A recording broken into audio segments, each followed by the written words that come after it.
Hello and welcome to All Talk No Dice, the worst excuse for a D&D show you can find online. Before we get going, we want to apologise for not being here last week. I'm still a little bit under the weather, but the show must go on. Also, we will be live next week on the 19th of December, but then we'll all be taking 2 weeks off, so all of us at ATND can enjoy the holiday season with family and friends and all that shit. But from last we left off, the Companions of Fate continued their journey across Valdur. After a short night passed since your fray with the entity that took on the empty form of Briar, Terra woke up to a change of being and a change of soul and mind. After Theron did his best to comfort you, he left you alone and joined Ralof and Gerald up to the top deck along with the Pladrine to continue your voyage as the winds began to pick up, slowing your vessel down just slightly. Later, as Mog threw some sort of smirk towards the deceased form of the real Briar that Gerald had found, Theron quickly picked it up and began to put your foot down and demand an explanation, the entire scenario turning very irate as Theron delved into the lanky human's mind. Finding some truths in wishfully forgotten trauma that ran deep in Mog's heart, with Terra being subdued to a degree while trying to keep Mog in place until he explained himself, Mog was able to escape in a sniffling, quivering mess as he bolted below deck. Soon after, Gerald took charge and with the aid of the Pladrine's presence, sent Terra down while he discussed it all with Ralof and Theron. Then finishing some talks above, Theron, you decided to head down to speak with Terra before heading down to the galley to find your heartbroken semi-ally. As Theron offers out a branch to speak, finding silence in a dimly lit galley, Terra heads over to a set of crates that is blocking his form, lifting one away from the ground with a slopping, sticky sound. Both of your eyes dart down to a drained, lifeless and dead Mog Pulley with a large slash across his neck and a small blade in his limp fingers. Now, as Theron walks away from the sight, Terra, you look down to the body, sweat covering his forehead and the sides of his neck. You see stains down his cheeks where tears ran like waterfalls. Eyes still wide open, you find a small balled up piece of parchment in his other hand. Reading the scrawled shorthand, you find the words, "Maybe I will belong in the next life." And this is where we pick it up. So, Terra, as you stand there. So I've got a crate in my hands now. Yeah, you still have this small crate in your hands. Yeah. And you just look down to the body as he's just limply.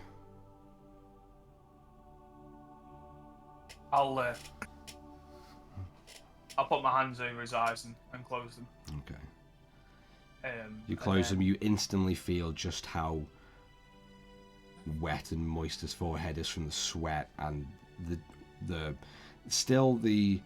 somewhat warmth on his cheeks from where the tears had been streaming. But you close his eyelids. He looks a little more peaceful.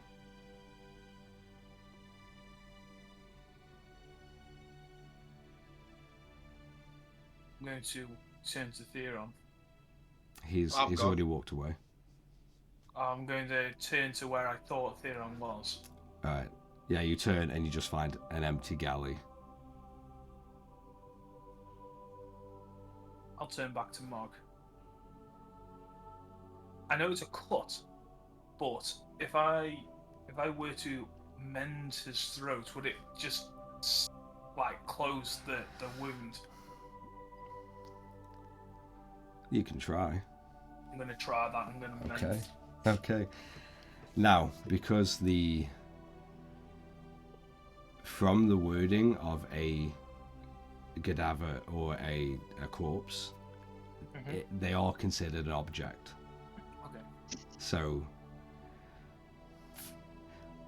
roll a d20 and add your ability score modifier or your spellcasting modifier. Mm-hmm. Not a great start, but still we'll take it. 13. You begin to let the magic just pour out of you, and this new sensation of the arcane, rather than running from something deep inside you, it's almost just from the hands. You feel like a slight reverberation and vibration in your hand as the mending spell begins to just flow out towards Mog's neck. And it's... The feeling you get is more of a... Not a disinterest, but you're casting this spell, and before you were fully engaged and putting your soul into each spell and ability you performed. Now there's just this sort of disengagement where you're kind of connected, but you're not at the same time as... it just happens. It just works. You don't feel connected, it's just there. Yeah. With a 13, you manage to, as the slash is about a solid 1.5 inches tall, over the next few minutes you're able to sort of just run your hand over and concentrate, and as the mending spell takes effect, you notice that the wound does begin to close up. It's still about 1/2 inch tall, but it's a lot smaller and not as noticeable. No worries. And then I want to just double check on this part. I don't have an empty vial. I'm going to delicately pick up Mog and bring him.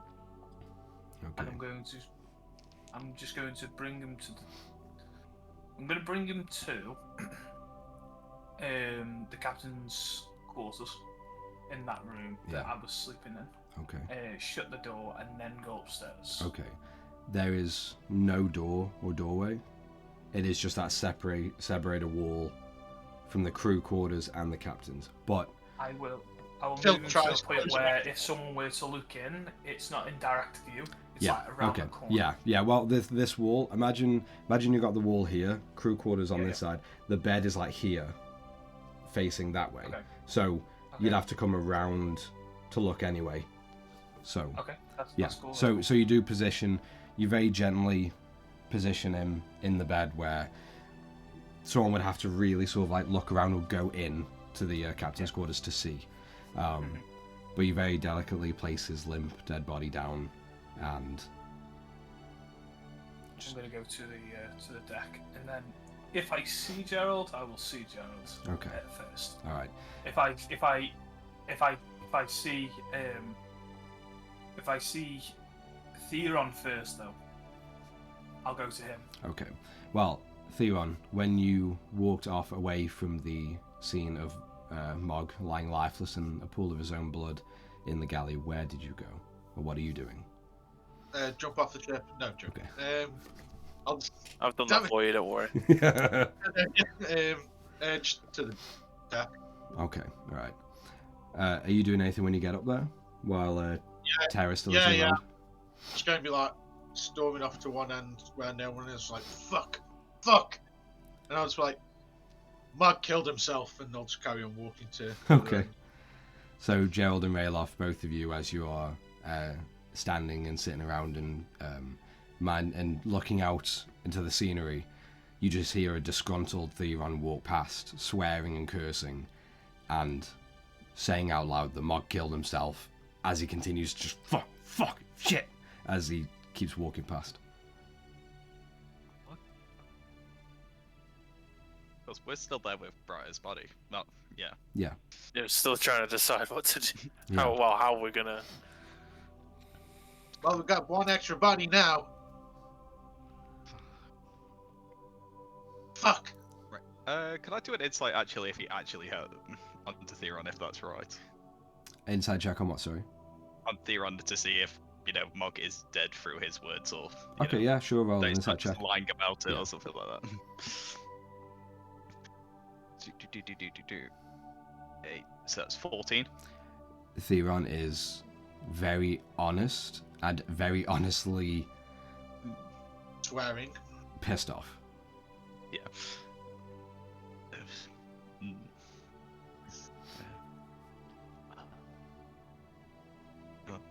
Bucket, Rayloff, just hand me Briar's body and go get another blanket.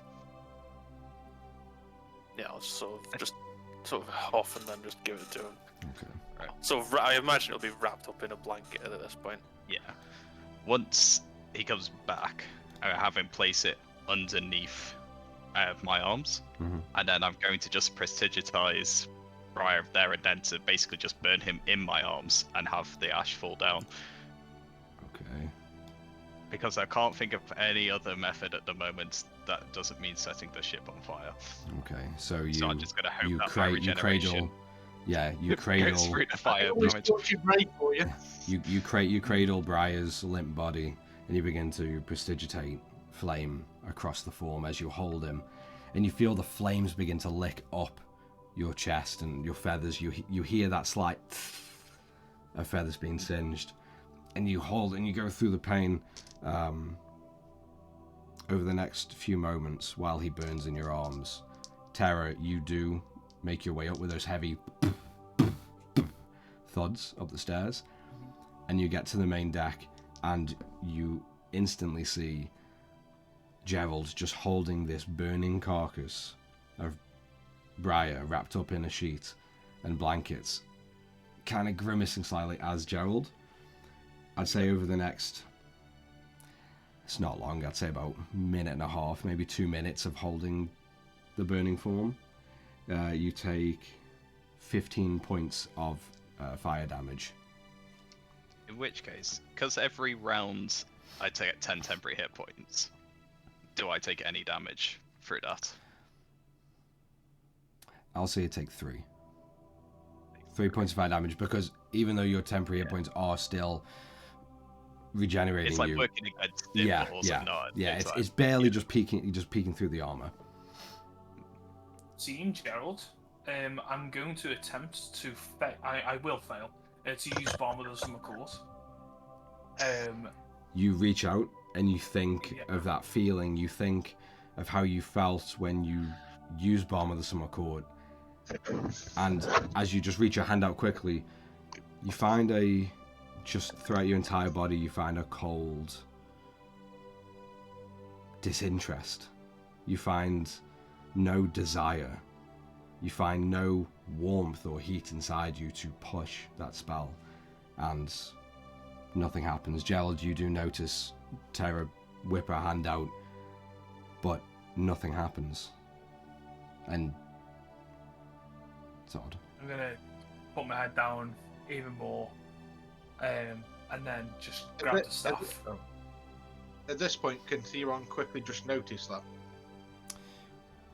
Roll a perception check with disadvantage for me, because you are disgruntled, cursing and pacing up the ship. So 15 and 18 plus whatever. Yeah, you notice it just partway through, pacing back and forth and swearing and like a quick looking around. Yeah.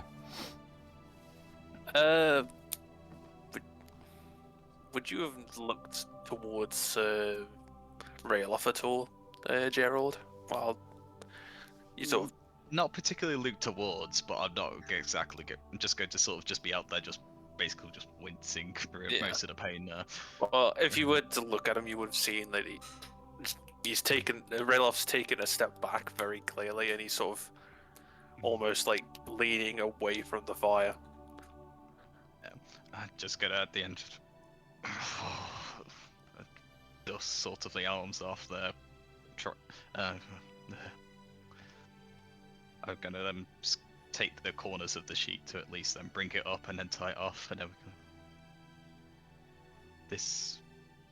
now we can spread him around. What are we going to do about Mug? Well, I'm gonna raise my hand to Theron, saying what we're gonna do with Mug. Well, we've buried everybody else now. What's one more to You the what? pile?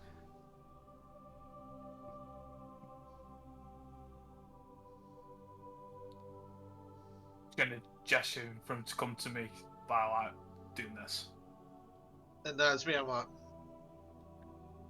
I'll just walk. When he gets to me, I'm gonna put my hand around his shoulder. Ah. Hey. Yeah. This guy's all. Now, who did you tell? I just shouted out loud, Mug's dead. Because he is. Why? Because it's the truth. you hear coming from over the side as you see the form of Kurid crawl out from under the bottom of the ship. And again, towering above all of you, as he goes straight to to Theron and Terra, and kind of pushing himself like near enough between you. Okay. But you see sort of pain look on his face and confused. What's happened now? What did he say? I didn't hear a word of that. What's happened now? Mog's died, Kurid. Why? He killed himself. Why would he do that? It's kind of my fault again.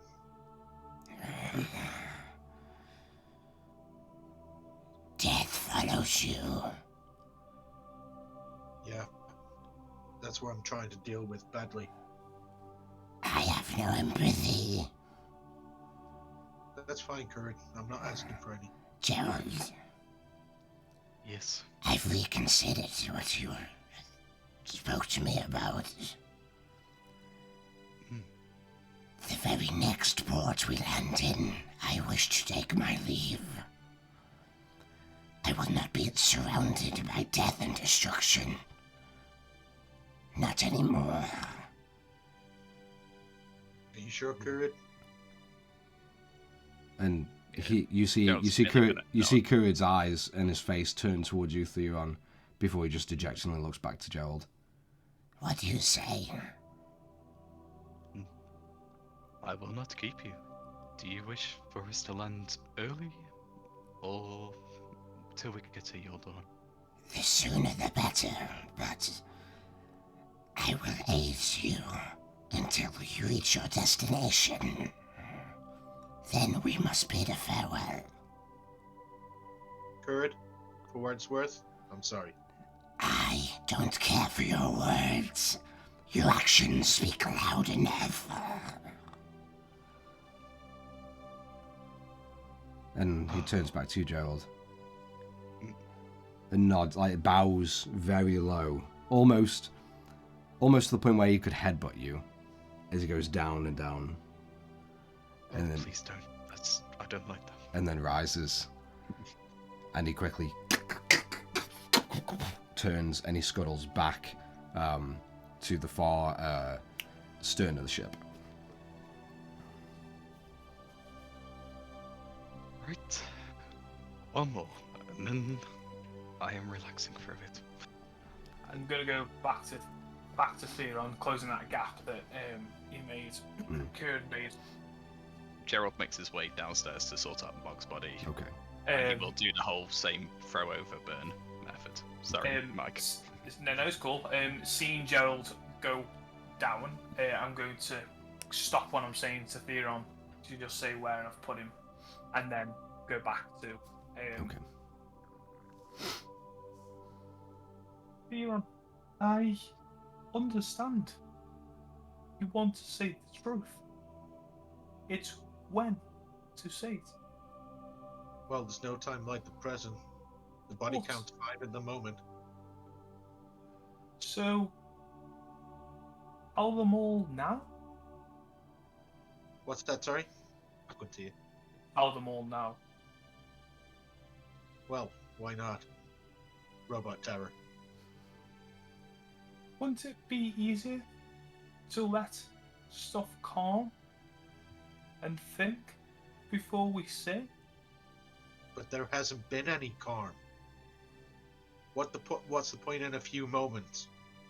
And then the next that we'll have to deal with it all over again. It's a simple thing. We might as well roll it all up in one big shitball Theron? and deal with it now. Theron? Yes, Terra. Read the ship. The ship's not a book. You've heard the expression, read the room. No, We're not not really. in a room. We're on a ship. Would this be audible enough for me to hear? Yeah. I am saying it just like passively to him, but if you're close enough, I would have to say. Yeah, I mean, all of you, especially after Courage spoke, you're all within the same, 5 feet sort of little circle around each other, triangle. I get your sentiment though, but it's too late. It's done. It's too late. Yes, too late for people. Too late. Think before you say. I'm going to do that little nod of acknowledgement, and then I'm going to walk back towards the room where Mog was to see if Gerald has actually found him. Right. I'll nod back and I'll just go where everybody isn't. All right. Because I'm going to have to explore each of the decks, actually. Yeah. Theron, you find along the port sides just a sort of a more peaceful-looking area. Only one of the Pladrine enforcers are standing there vigilant, looking over the side and looking off into the distance. But that seems to be the emptiest place on the deck for you. I'll just look over to him. I'll be like, for what it's worth, I'm sorry, and then I'll just carry on with my own loneliness. Let him be. Okay. You notice he doesn't turn to you. You can tell he acknowledges and he hears you, but he continues looking over and looking at the vast expanse ahead. Gerald, you scurry around the crew deck. Excuse me. You scurry around the crew deck, and before needing to go and check out the galley, as you're peeking your head around into the captain's quarters, and you peek around enough, you do see the lifeless form of Mog. You see his eyes closed. You see only a very small wound across his neck. Almost, as you inspect a little bit just before you begin to wrap him up. Shit, I thought you were going to say deed of the ship. You almost... You can't really believe that a small cut like that could end him. But you begin to wrap some of the sheet and the blanket around him. And as you are doing so, you hear the heavy footfalls. And you just look behind you a little bit over your shoulder and you see Terra standing there. You found him? Yes. Did he actually kill himself?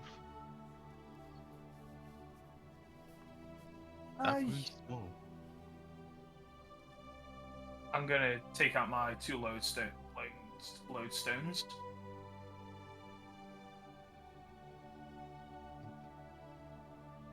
I tried to stop more blood. No, I'm gonna pocket my lodestones back. Thought it might help. Fair enough. I didn't see him do it, but I can show you where we found him.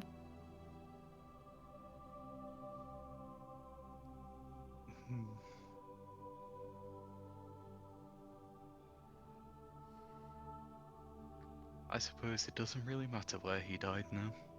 It was on this ship, and we'll just get rid of the body now. We'll imitate with my fingers about how big the gash was when I first saw it to see if that mentally goes through Gerald's head to go, that much of a gash may have probably killed him if he'd cut him that much. Speaking of, thinking of, Gerald. Yes. May I check Mog's body? Sure. I'm gonna have to just unwrap a bit and go. Be my guess. I'm gonna search for a weapon that he might have used. You noticed the small dagger in his hand. As you picked him up, it stayed on the ground in the galley. Okay.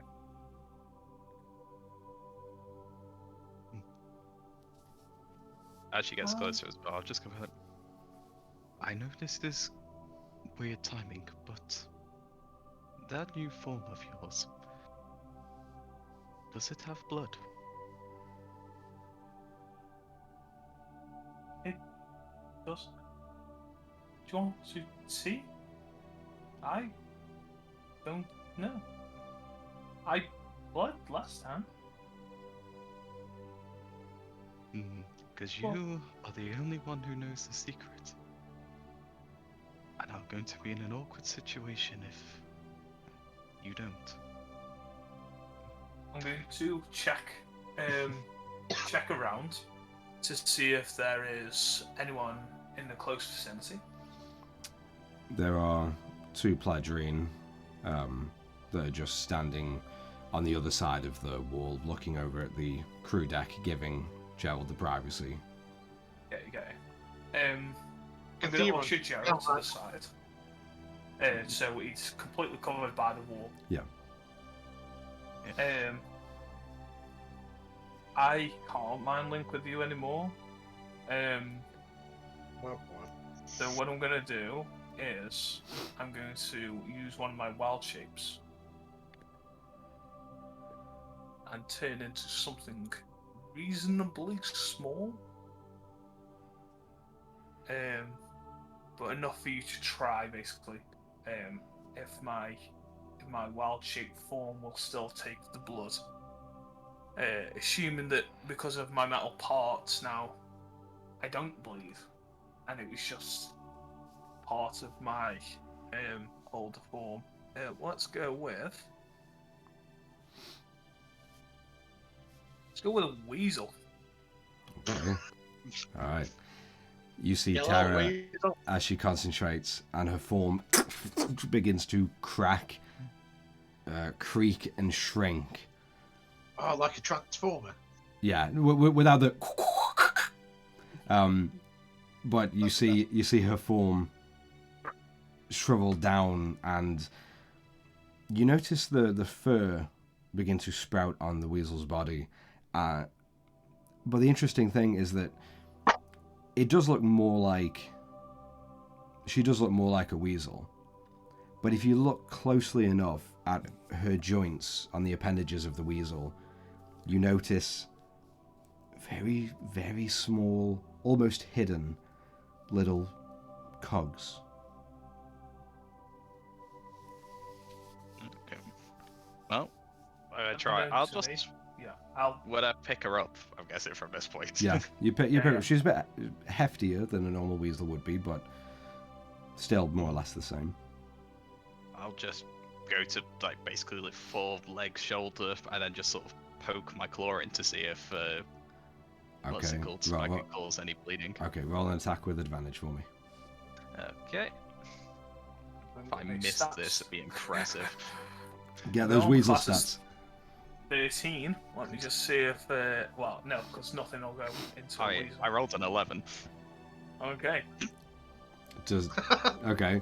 As you go to poke, Terra, in your weasel form, you have that fight or flight snap immediately, and you just dart away from the large clawed finger pointing at you. Stay still, I'm trying to get this right. I'll go for it again. Roll with advantage again. Well, this is after episode now, folks. Hey, there we go. That is 21. So. Yes. Okay, so roll for damage for me. For a claw attack. You hit me. God, that's quite a lot of damage for just... It's fine, I will take some damage. Let me just quickly roll my d4. That is 15 points of piercing damage. Okay, I revert back. Okay.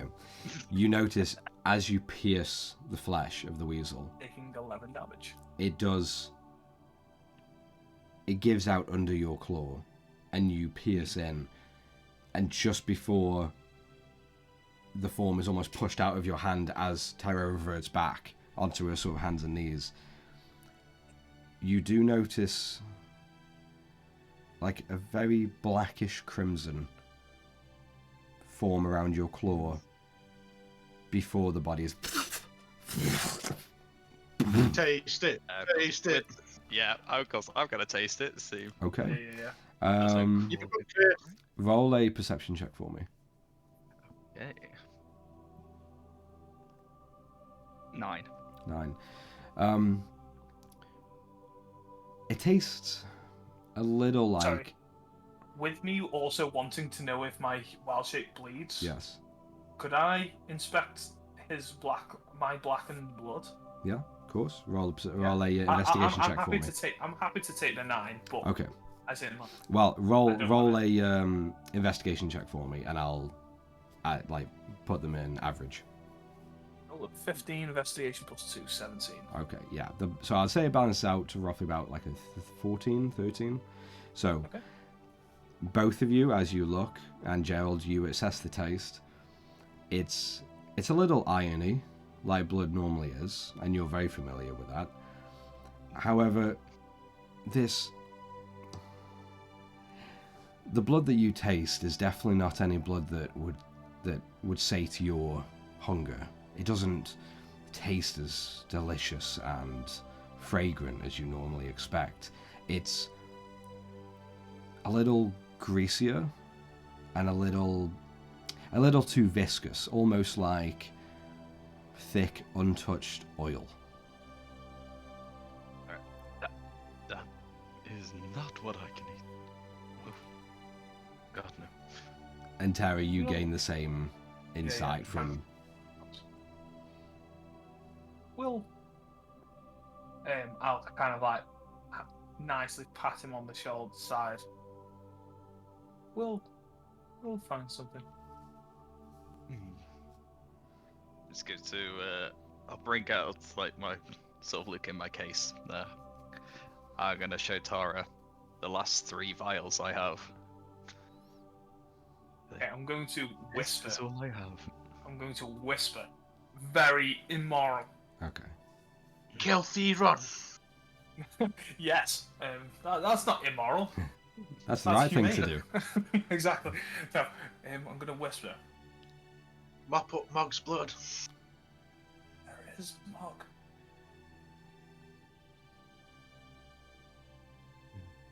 I closed this wound.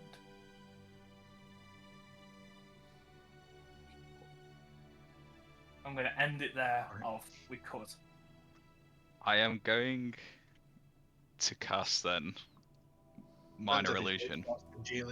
I'm going to create a door in front of the open doorway. Okay. And I'm actually going to try and fill up a few vials of Mog's blood. Well, since he hasn't died too long ago, has he? I'd say no more than about 15 minutes ago now, as you cast the illusion of a doorway and a closed door in the sort of opening. If anyone investigates it, it's a DC 16. Okay. The Pladrine are not interfering. They're leaving you to it.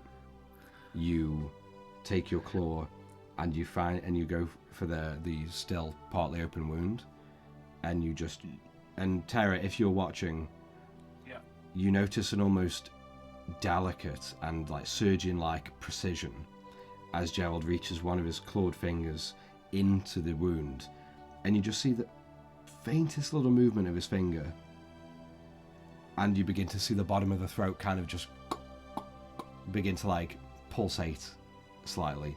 As before a moment passes, Gerald, your eyes widen and you feel a grin from ear to ear as you begin to see gorgeous, bright red crimson begin to flow out of Mog's neck.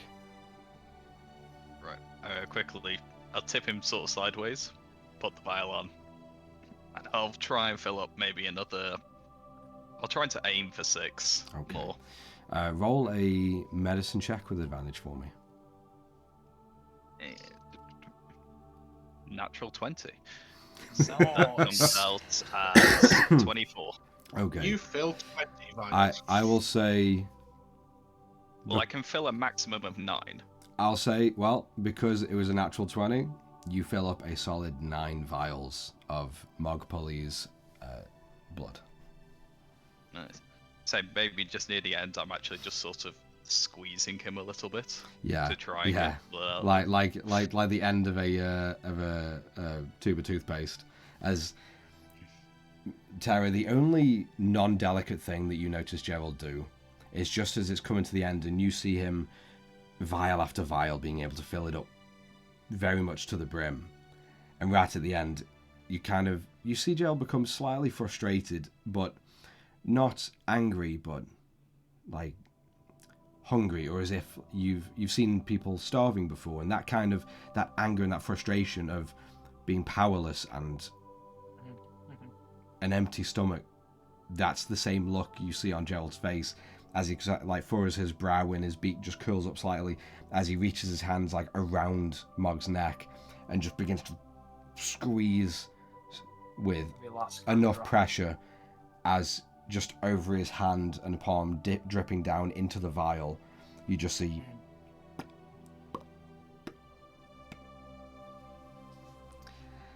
and I'd say probably taking a solid 20 minutes or so to do all of that.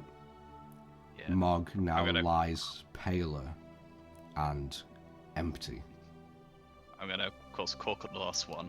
I will lick the remaining blood that's sort of come off around the edge. I'm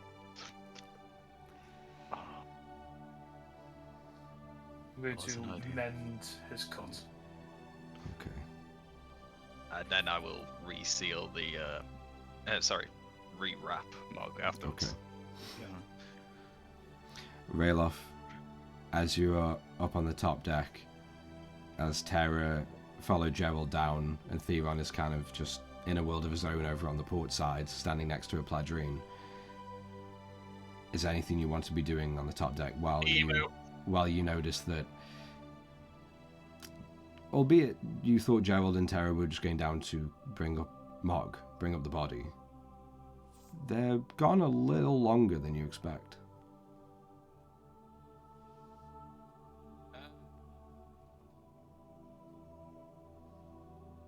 There's probably I'm assuming there would be no... what's the word?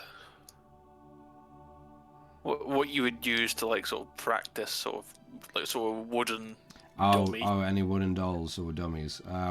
No, nothing like that on this ship. No. Unless you wanted to try and construct one.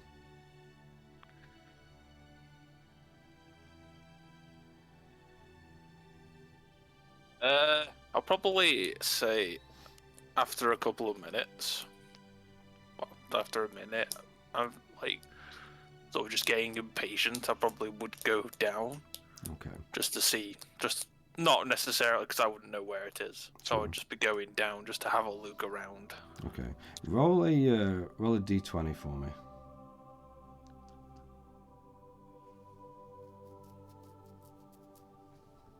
16. How many? 16. 16. Okay. You wander down and you pass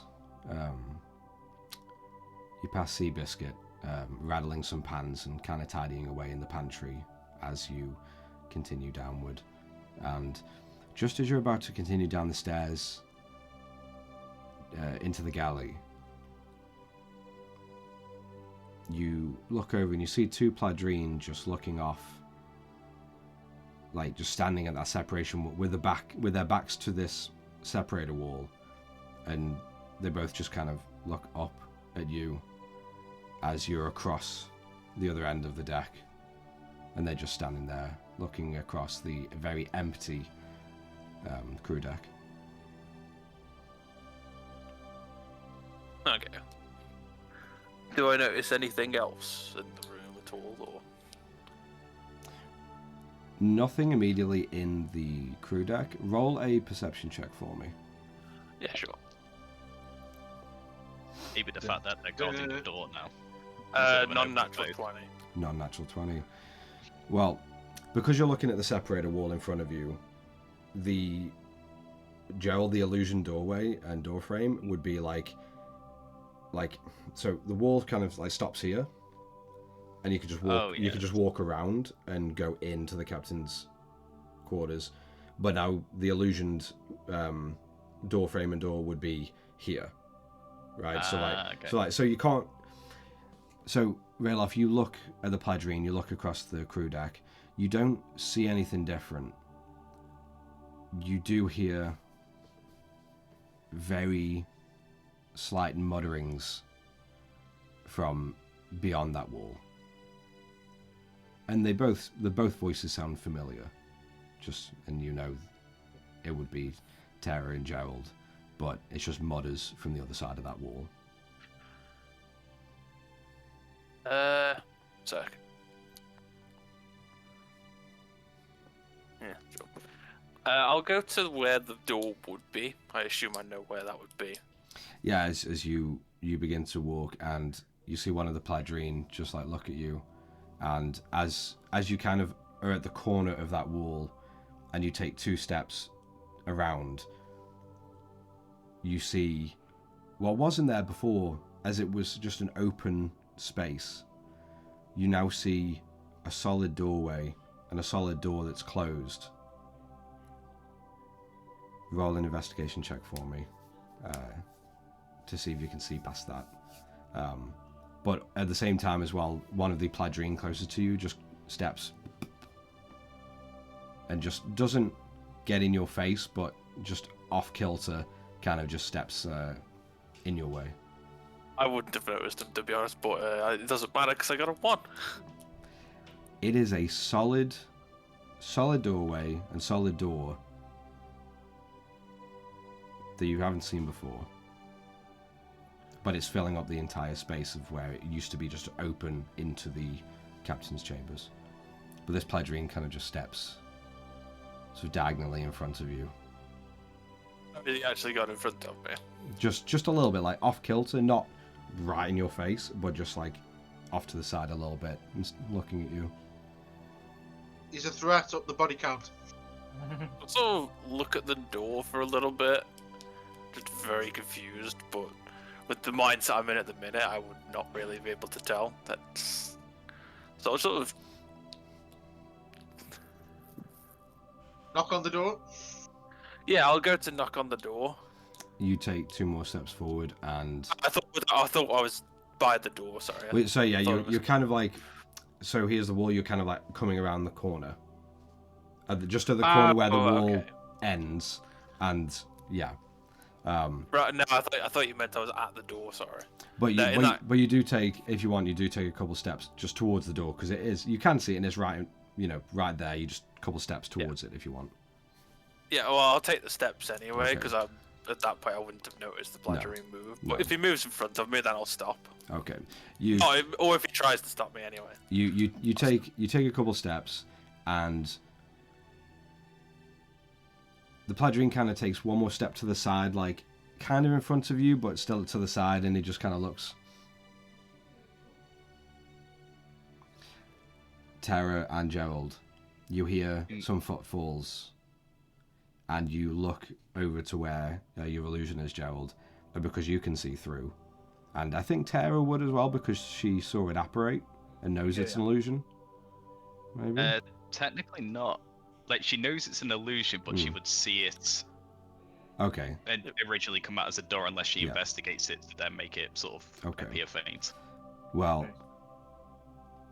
I'll take it as I didn't trust Gerald on his spell. Gerald, you look over, just as you are still filling up the vials, and you see a very sort of like confused Rayloff looking at the door in the doorway, and the Pladrine kind of just standing just off to his side, kind of leaning a little bit in front of Rayloff, but not in his face. As I go towards the door, I'm assuming he's just standing there. I'll go to take a step, but then I'll actually notice he's there. Sort of, you can sort of tell. I'll just go, I'll sort of back off a step and sort of as if I've just noticed him. What? Was that always there?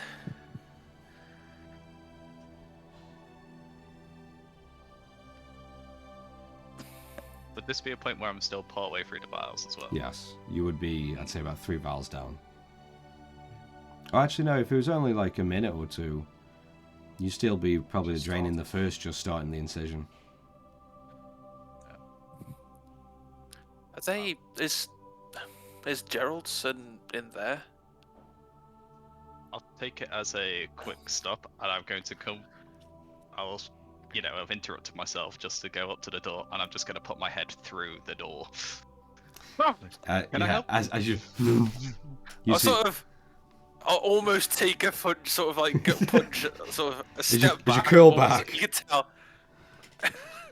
Jesus. What? Why is? You'll sort of you see him think for a second. And you'll sort of after a little bit of thinking, you'll just sort of see his face sort of somber over. It's like, oh, I'm guessing it's in there. Yeah, yes, it is. Just trying to determine whether or not he did actually kill himself. You think someone would have? Well, Tara said that she mended the wound, which is why I came to it being very small. And now, I tried, but the body was also moved. So... Right. Okay. I suppose you could question Theron. I believed him when he said he don't think I'm in the right mind to do that right now. Listening to the conversation, I'm like nodding, holding his neck to make sure it doesn't bleed. Just put your thumb in the wound and just plug it. Yeah, exactly. I'll do. Right. To be blunt, I've basically just got off of the point of falling 1,500 feet. And I am still in very much fight or flight. Hence why I did what I did earlier. I am definitely not in the mood to talk to someone in that way. There will be less talking. I mean, do you just want to get some rest then? And we can determine the rest of this later? I can help you with moving things, but I need to work some of this out. Somehow. I might try and build something I can hit, maybe. Or... Maybe whilst you go around, why don't you... Sorry. Spread Briar's ashes. I'll sort of look to the Pladrine. I think, since it seems as if you are being selected by as the captain now, you should be there to spread them. Oh.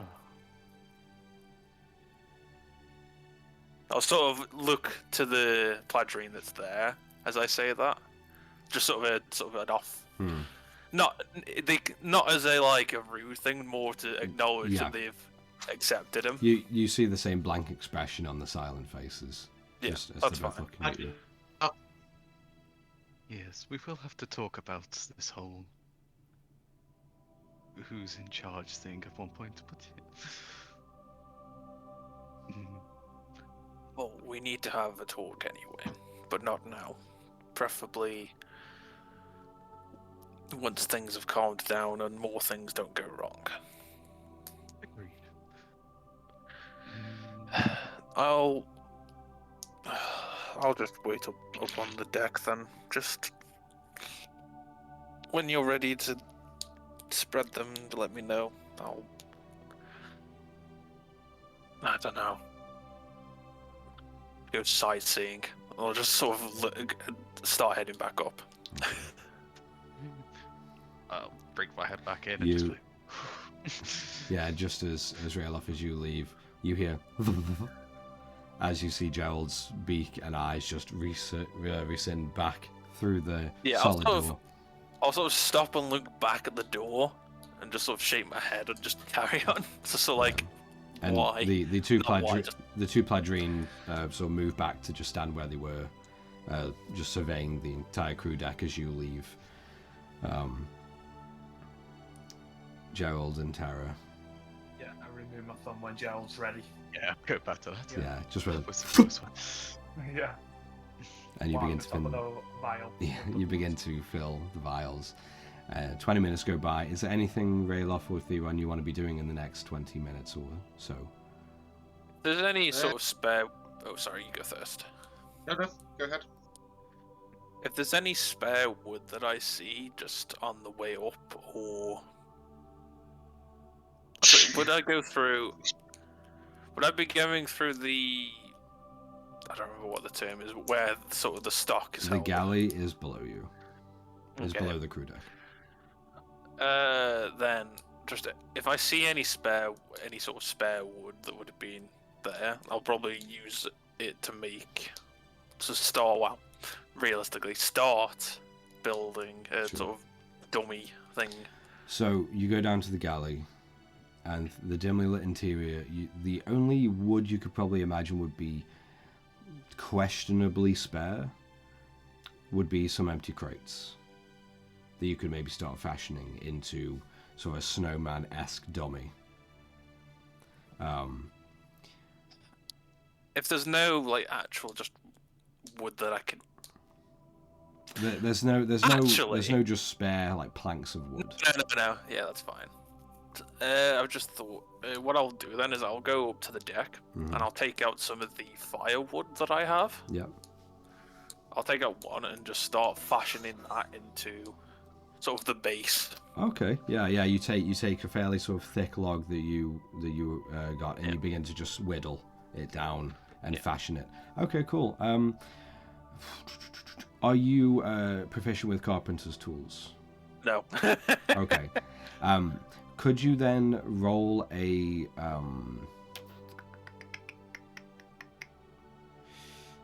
Okay, either roll flat intelligence or sleight of hand for me. Okay. And that'll determine over the next like 2 days of travel that we've already rolled for how you will be going on. We'll see how much work you get done for this dummy. I'll say because the mind state that I'm in, I'll probably just do it as a disadvantage. Sure. Because yeah. Okay. it's- Yeah, processing everything. yeah. Okay. No problem. 13. 13? Not bad. Yeah. I'd say by the end of these next couple days of travel on your voyage, just on and off as you're working, you're able to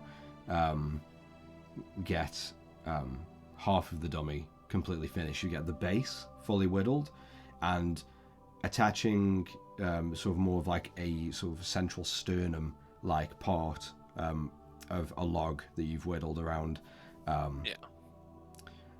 You're able to sort of like almost like carve out a small divot and hole where you fashion like a dowel to join them together.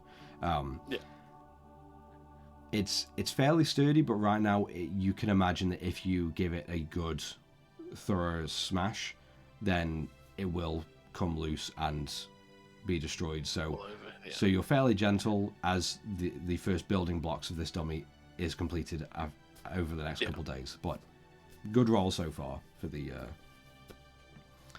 building. Theron, whilst you begin to see Rayloff kind of sit down on one of the barrels and just begin to take one of his hand axes and begin to just chop away the bark and whittle away one of these larger logs, keeping himself going. Is there anything you would like to be doing? As I'm just flicking through a book, because I like reading,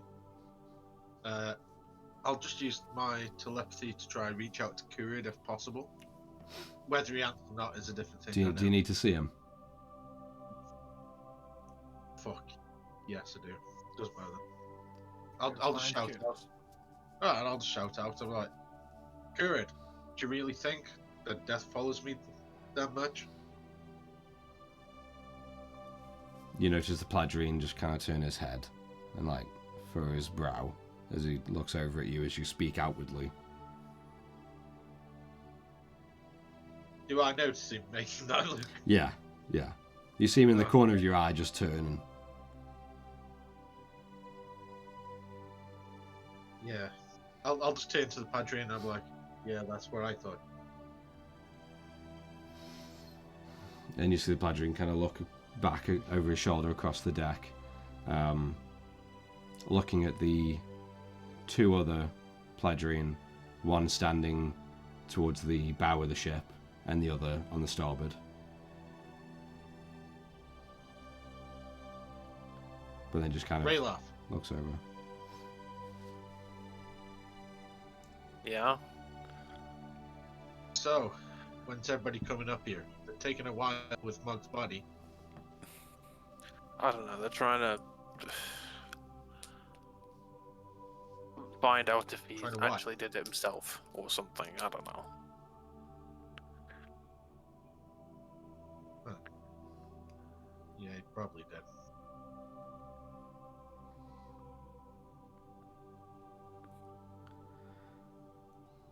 Or a good silence. Yeah, you sort of see Rayloff doesn't turn to see. He's very focused on it, but you do see sort of. You can tell it's not because he doesn't want to talk. It's more if it's very sort of. You can tell this sort of his hands are shaking. Do you want any help? This is something I need to do on my own. But if you want to talk about something, I'm here. Or to talk about running down by 5 body.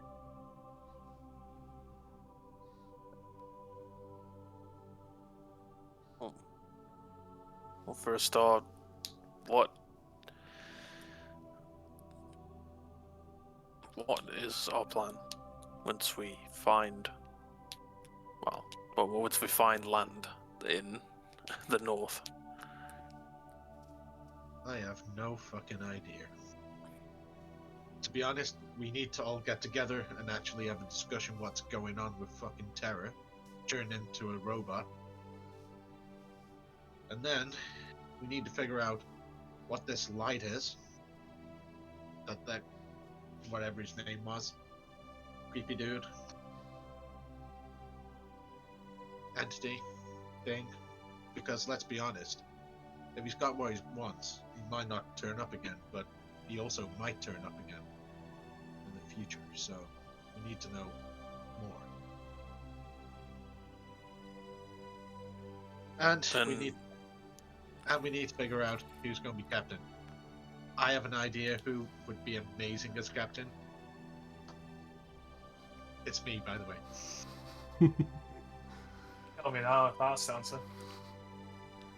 I'll happily jump off the ship. What do you think we should do then? You'll sort of see Rayla stop as you say. It's me, by the way. It's like, I think most of the people on the ship have already decided who the captain is. Yeah, a man can dream though, hey? Real hard. Yeah. But I would have thought being the captain would have been something that you wanted to do. Yeah, flying all around the place with a wheel, turning it, and messing up the directions, but just because it looks cool? Yeah. You know it's not the captain that does the directions, right? Yeah, I can do navigation. I know what north is. I know what the sun looks like. Oh, there's that. Well, There's a that- quartermaster. well, You can that- take. Unless the planet's really confusing, has 2 suns. Oh, what's east and west? Oh, there's the quartermaster. You could make sure everything stays where it should be. Nah, I don't care about that. I can try be an engineer. I mean, I can make guns now. Maybe fiddle with the. What was it? A crossbow thing? Ballista. Maybe A ballista. Maybe we could have a look at the ballista and see what I can do. And then make some creative name and call it like Ballista of Doom or something. But ultimately, we need to have a fucking conversation. and see what we all need to do. We need to wait until everyone is calm. There's no point talking after coming out of something where it's in life or death multiple times. Fair enough, but it needs to be sorted, I know. But we need to do it with a clear head. Not when this, and he will turn to look at you, and you will see his eyes are very close, like sort of, they're no longer what colour they were before. They have gone pure red. And you do see a sort of a black line on the right eye. On you? Yeah. As he's looking to you. Oh shit, buddy. Are you okay? No. Surprisingly enough, I'm not. So why are you whittling down that instead of sleeping? Because I need something to hit, and at this point you're just gonna hit the wood. Yeah, and just with the small hand axe, you hear a and just crack, just into, luckily not into the beginning whittled base, but into the floor next to it, and you hear the wood, below, just crack and break. I thought you were gonna hit Theon, but hey. I thought you did. I was going to be like, fair play. It's something I'll give me a shout if you need it. And then I'll go back to me. Yeah, Theron quickly curls away from you, Ralof. Actually, I'll head towards the ballista, pretending that I'm checking it out. Right. Really, I'm not. Okay. I'll carry on working on. Yeah, you take a deep breath and you just pull the hand axe out of the floor. How many ballistas are there? One. Maybe I can reverse engineer it. Oh. Make more. Just as you head over to the bow of the ship, to the ballista, Ralof, you continue whittling. Ralof, you notice that Seabiscuit wanders out, and you hear the very audible of the tentacles moving and sort of still dragging her beholder form as she just so it kind of goes over to the port side with 4 tentacles, so like pushing her body up a little bit so a big eye can go over the railing a little bit, and the other 4 just like drape over the railing to like kind of hold her up, and you just see a big eye with the sun kind of reflecting in this one giant pupil and iris. Is she next to me? Like quite relatively close? I'd say that she... Well, is she sort of like in front? Yes, yeah. She passes you. I'd say she's only like 7, maybe 10 feet away, just at the railing, and you're kind of more in the center of the ship, and she is in your eye line. Yeah. I'll sort of keep going. I'll just sort of look up and just go, I wouldn't advise jumping off. I tried that. You see the form kind of shudder and stop and like lower down back to the ground. Sorry. Fine. Just it's not a good fall. I can assure you that. Okay. Careful.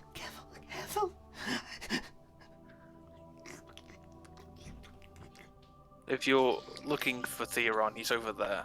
I'll put the axe down, not slamming it, but I'll sort of point to the ballista. And you see the one big eye just yeah. Just look to you and then off to the side. Handsome, so handsome. Is he okay? Okay. I think he could do with someone to talk to. Preferably someone who won't snap at him. I'll sort of look to where the floor is. That's me. And you see her beginning to blush slightly as the big eye and the eyelid just begins to like, and you see her her clawed teeth and her sharp like fangs kind of are shrouded in this large mouth, kind of puckering up a little bit and breathing with the big eye closed. Okay. It's me. It's a species relation, so yeah. And she begins to make her way past you and heading towards the bow. So watch for a second. Just sort of just shake my head. She's not in that way. Just some more. Just what have I done? Yeah, just sort of just shake my head. Yeah, she's very hesitantly. She's very hesitant with each step and hesitantly just kind of going forward. And you kind of notice she takes a step back once and then, after a breath, continues. Out of interest, does Theron hear the sound without looking back to recognize? In a few moments. In a few moments, you'll hear her. But for now, as Seabiscuit walks past you, Rayloff, and towards the bow. Would he have heard what I said? Actually, I'll say no. From with the winds passing and the. Yeah, that's fine. And because you're in the center and it's very high, and Theron is over at the very far stern of the ship. Very far bow. Gerald and Terra, both of you re-emerge to the top deck with the body of Mog. Finding if you're wondering where... Finding Rayloff whittling away. Sorry.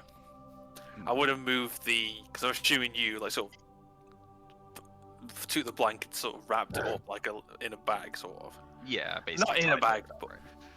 Yeah, you'll sort of see that's close to me, but not too far off, as I'm just sort of working.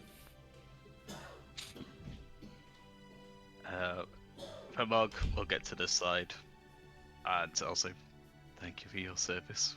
And I'm just going to let him go, ignite him like we did before. Alright.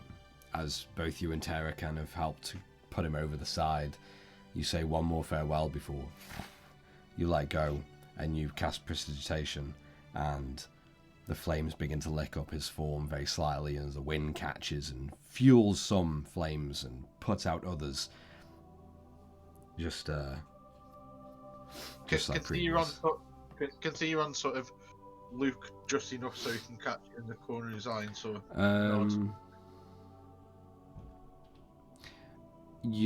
I'll say just because your perception is stupidly high and you do hear the footfalls of Terra coming back up to the top deck, you do kind of like just look over your shoulder and you see the wrapped body of Mog just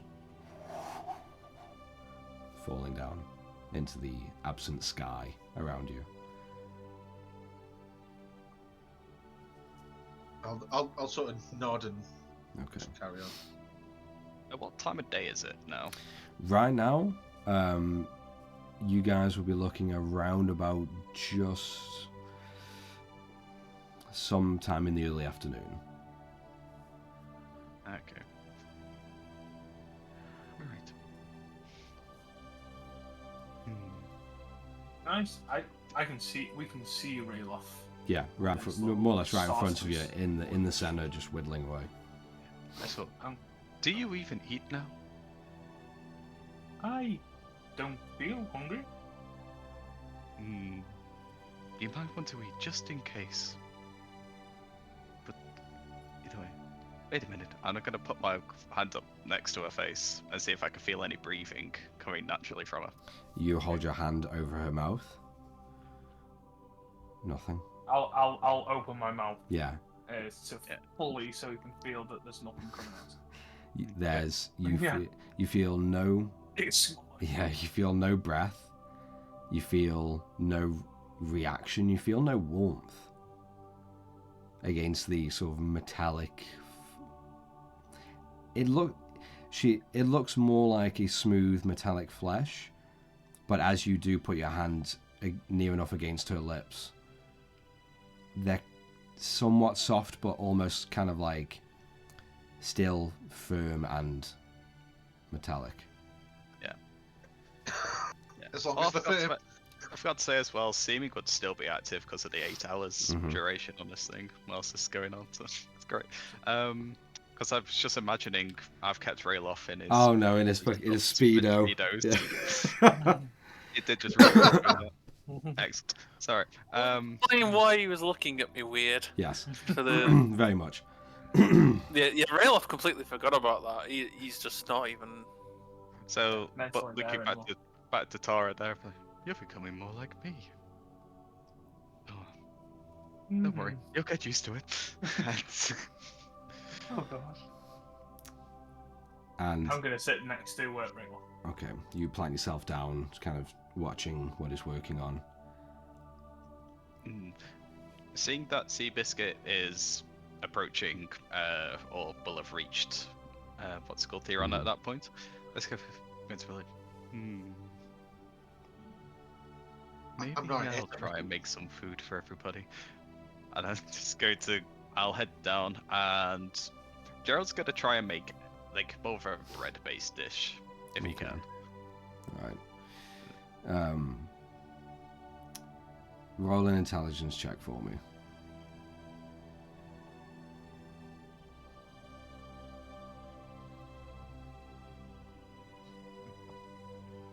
Oh dear.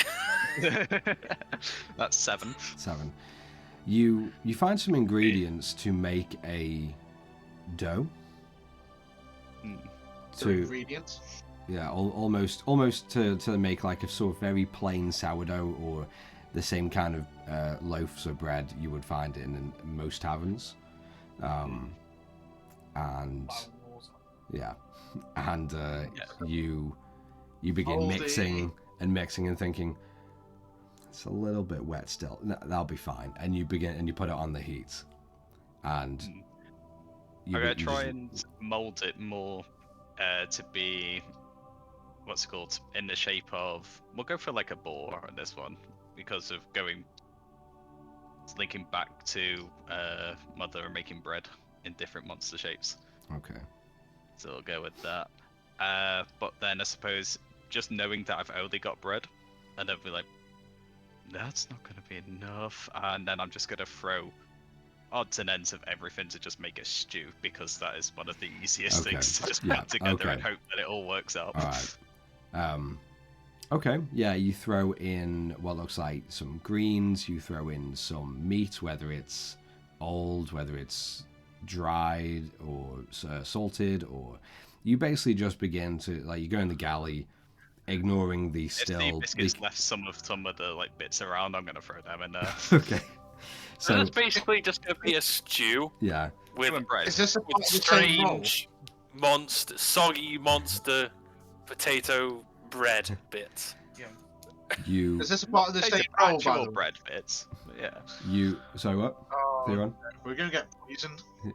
Well, you go down, ignoring the now fully congealed, almost as if like melted wax pool of crimson is now congealed completely next to some crates. You kind of look over. Fuck, I have to cook. And you just grab a few things, and with it being so dim, even though you can see, in this rush, you just go and grab whatever, and you feel odd textures, firmness, soft and squidgy, and you just, fuck it. Go back up to the pantry and throw it in this big cooking pot. The stew, anything goes in a stew. And you, I'd say probably within the next 30 minutes or so, you'll have your stew complete, and the bread ball will hopefully be done. The outside might be done. I mean, still be a bit doughy. I mean, you use the word stew. Yeah. But while Gerald is practicing his chefing ability, Theron, as you are looking over this ballista, very ornate and medieval in its own design, and very simple but unique, you hear a few feet away, Hey, beautiful. Handsome. So handsome. and you hear the I can't even say footfalls, the tentacle falls begin to slap across the deck as she approaches you closer. And she kind of just like wraps one tentacle like around your thigh a little bit and just like kind of like tugs slightly to get your attention. What's she tugging? And you see the huge eye look up to you. Are you okay? Hey. Okay. Not really. There's been quite a lot of death on the ship. Yeah. And there's been quite a lot of death. There's been quite a lot of deaths generally that tend to follow me. So much. I know. It's kind of taking its toll on me, to be honest with you, beautiful. I Just had enough. I only know one thing to do. One thing. Just one. What's that? What do you humans do? And two more tentacles just wrap around one other thigh and one around your lower back, and she begins to try and lean back and pull you down to her. What are you doing? I'll do. Yeah. As you kind of go down onto one knee or onto both knees, and you notice as like the base of her beholder body is kind of just now on the ground, you feel 5 other tentacles now, all almost unison. What one up goes on my arse? Hey. Sorry. No. And it just envelops you in this weird, warm, moist, like ropey hug. As all of her tentacles just wrap around you and fold over, like around your neck, around the back of your head, your lower back, your arms, your thighs, kind of weirdly restrained but also comforted. See, you're honest there. Yeah. 6 bodyguards. As she just like holds on to you. Yeah. Like for the first time in probably a million years, it's the first time Theon's probably been hugged. Like someone else hugging him, and you just see him do the most genuine like yeah, you fall into it and really sort of cozy up to the sort of the bald like beholder top of her like sphere of her body, and you you just see like a tear sort of like, yeah. Well, I was going to say you can't really get to your hand, but just one tentacle that's kind of over, you just use it to wipe your tear before you nuzzle back in. Yeah, to make it more slimy. Yeah. Oh! I'm blind. But she holds you in this embrace. Weirdly. And she used disintegrate ray from her main eye. Yeah. For a long. She holds you for a while. But right now you don't. You've definitely had those hugs or those interactions with people where you know the line of when it's too much and when the moment's gone. But in this embrace, and it's again the weird, almost like just wet ropes that are around you, but warm and comforting at the same time.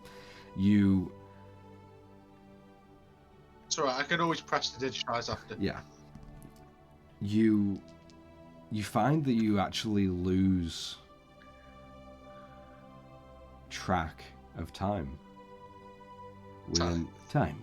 within this hold and embrace, and you feel that whatever amount of time is passing or isn't passing, this is bliss. Just pure bliss and pure comfort that you haven't had since you left home. Yeah, that'd be true. And just as you are being held, you begin to hear footfalls and slight little like clinks of metal as Gerald begins to haul up the stew and the bread. And Tara and Ralof, you do kind of look to the bow of the to the bow of the ship, and you see Theron on both down on his knees with Seabiscuit just coiled around him, and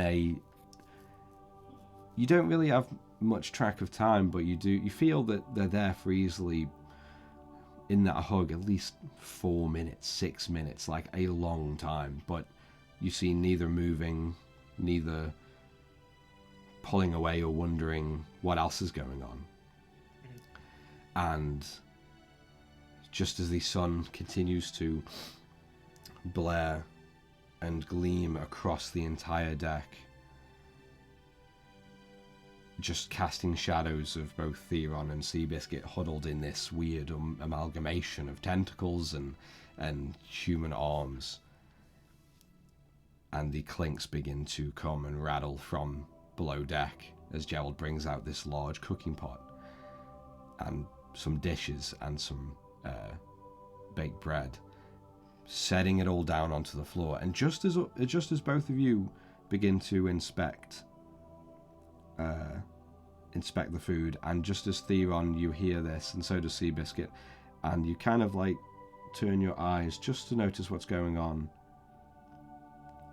That is where we're going to take a quick break and come back in just a little while to continue whatever love is being made. Me and Seabiscuit.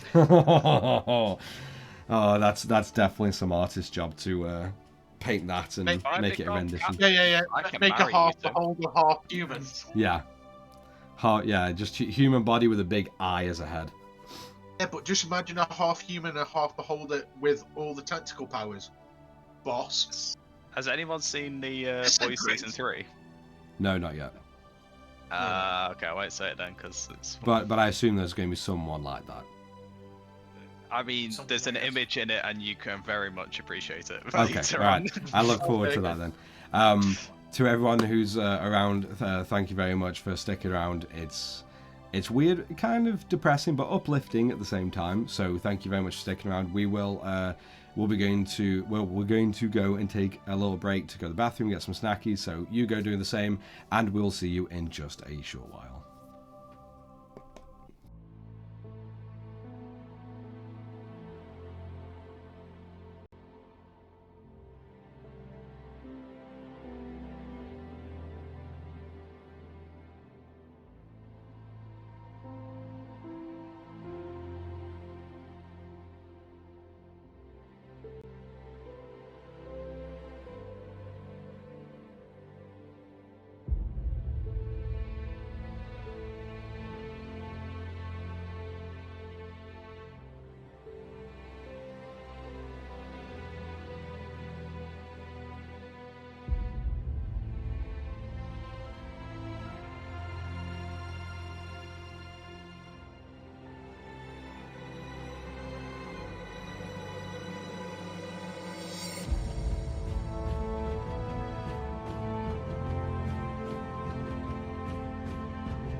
Hello and welcome back. As we come back into the game, the Companions of Fate, along their voyage,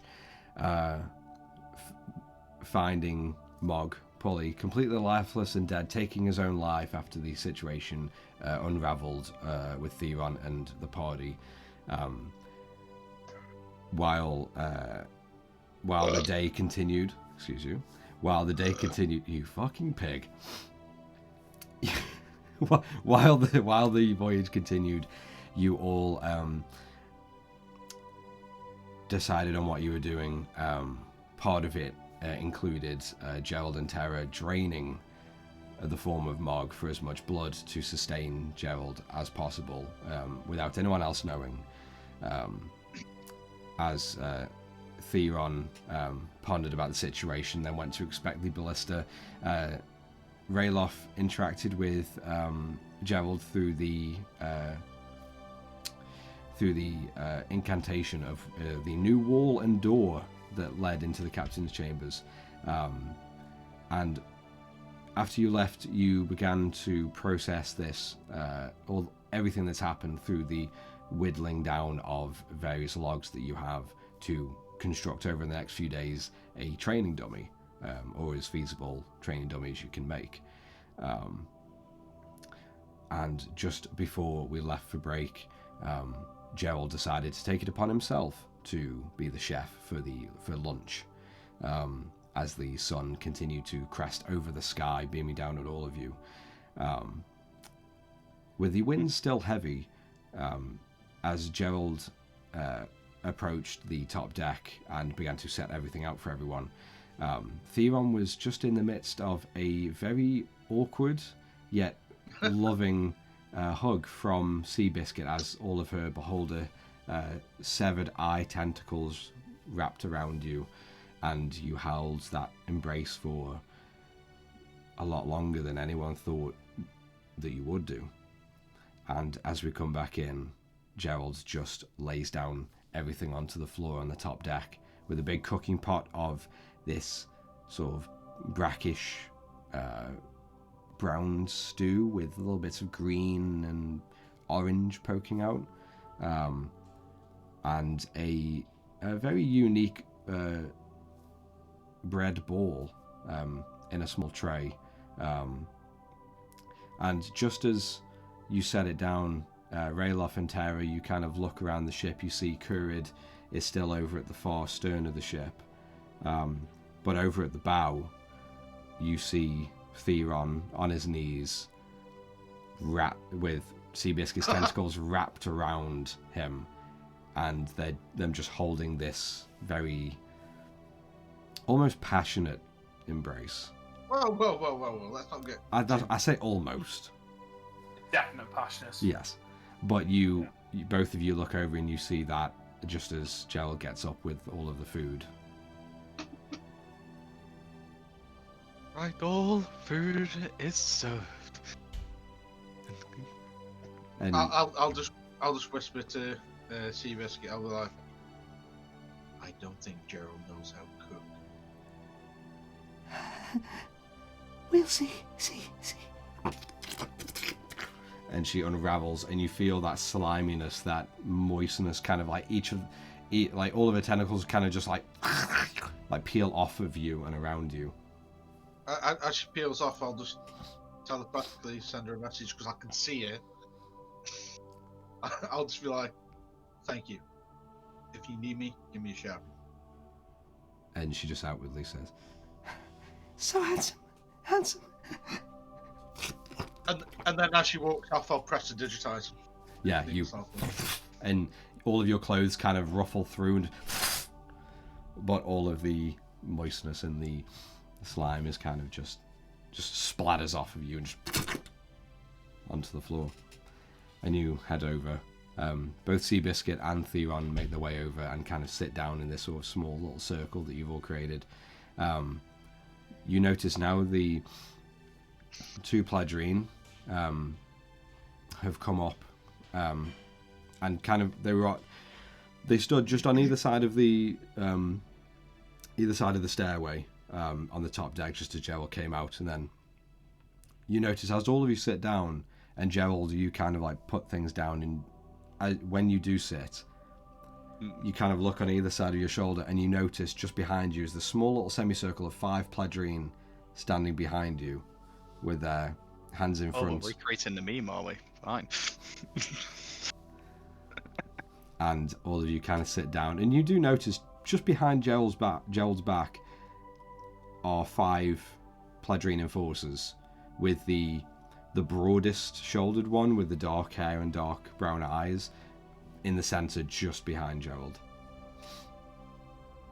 And now for the finishing touch, because Gerald sort of, as he's looked at it, has gone, might not taste great. So he's going to use prestidigitation to flavor it to be like a rich beef stew, essentially. Okay. With a few vegetables. Okay. All right. So each of you are given a small wooden bowl, and you each take turns reaching and grabbing this big ladle and just It's alright, pouring some into the bowl. Theron will wait till everybody else is on some. Now, I must admit, the bread may not be the best, as I just sort of poke it, and it may be part of it. You pops poke. a bit, sort of deflates, You maybe. It's poke. twitchy still. You poke, and you know where it's supposed to bounce back, and in their eyes, it just stays with this finger hole a little bit like indent. Oh, yes, my mother would kill me if she saw that. And then... But the stew must be excellent. It'll be great. I'll try it first. Oh, Why not? Okay. Yeah, You take a spoonful, and you swear there's like some turnip or parsnip in your mouth, but it tastes beefy. It's a nice taste, but the texture and consistency of what's in your mouth is very different from what you're tasting. It tastes delicious. A nice rich beef broth. Does it look cooked? You look through, and the bits of like the odd ends of meats and vegetables that you look into, just by consistency and feel and by look, half cooked, half raw. It'll do. Added flavor. I'll tipple it a little bit into my mouth. Feel that it doesn't fulfill me. You just, and all of you can hear like this kind of like, all of you hear just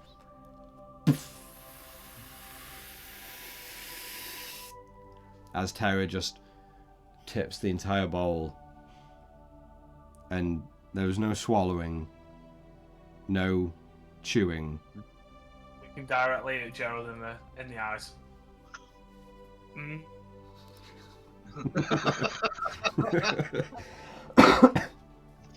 Out of interest, Terry, where does it go after?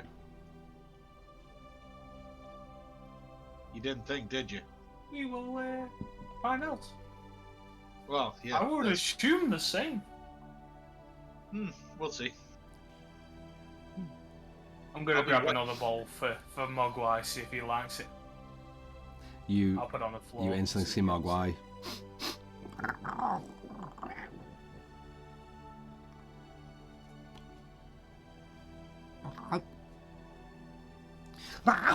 And he just like slams his face into the stew, and you just see like the bits of the broth and just like flicking out over the bowl and over the edges as you just hear. Gerald. Oh, just completely stone faced. Yeah. Gerald, are you not going up for the Pledrine any? Oh, yes.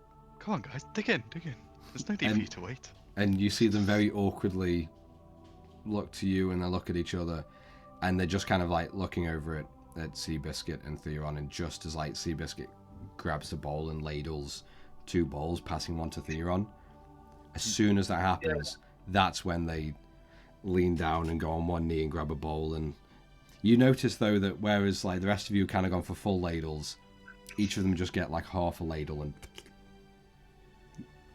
but even still, you just see Theron smirking a little bit. And you kind of see them just stand behind you and all not in unison, but just taking their time to smell. Hail. Just go. And begin to drink the soup, the stew, and chew and eat. Terror, Why am I vomiting? It tastes so good. terror! They're eating it like you are. You hear Seabiscuit? What's this? This. And you see a tentacles kind of like gesturing around the bread ball. That's just a mess. That's what that is. I don't think I'm just going to. What's it called? Gerald's going to like press on it, and just as it like molds around the hands, and just and then bring it up, and then probably is it going to like stick and do like that doughy? You push down, and the ball just flattens out and does mold through your fingers. Yeah. And as you pull away, as it's now partly more stuck to the pan, you pull away and like doughy strings begin to. Yeah. Okay. Nobody has to eat that one, and I'm just going to take the whole pan and fling it off the ship. Just going. You just dejectedly you grab it after you clean off your hand, grab it by one handle and. There we go. Imagine the unlucky person who gets smashed in the head with a tray. Yeah. Dead. We'll never know. And as the dying, they're just like, this bread looks awful.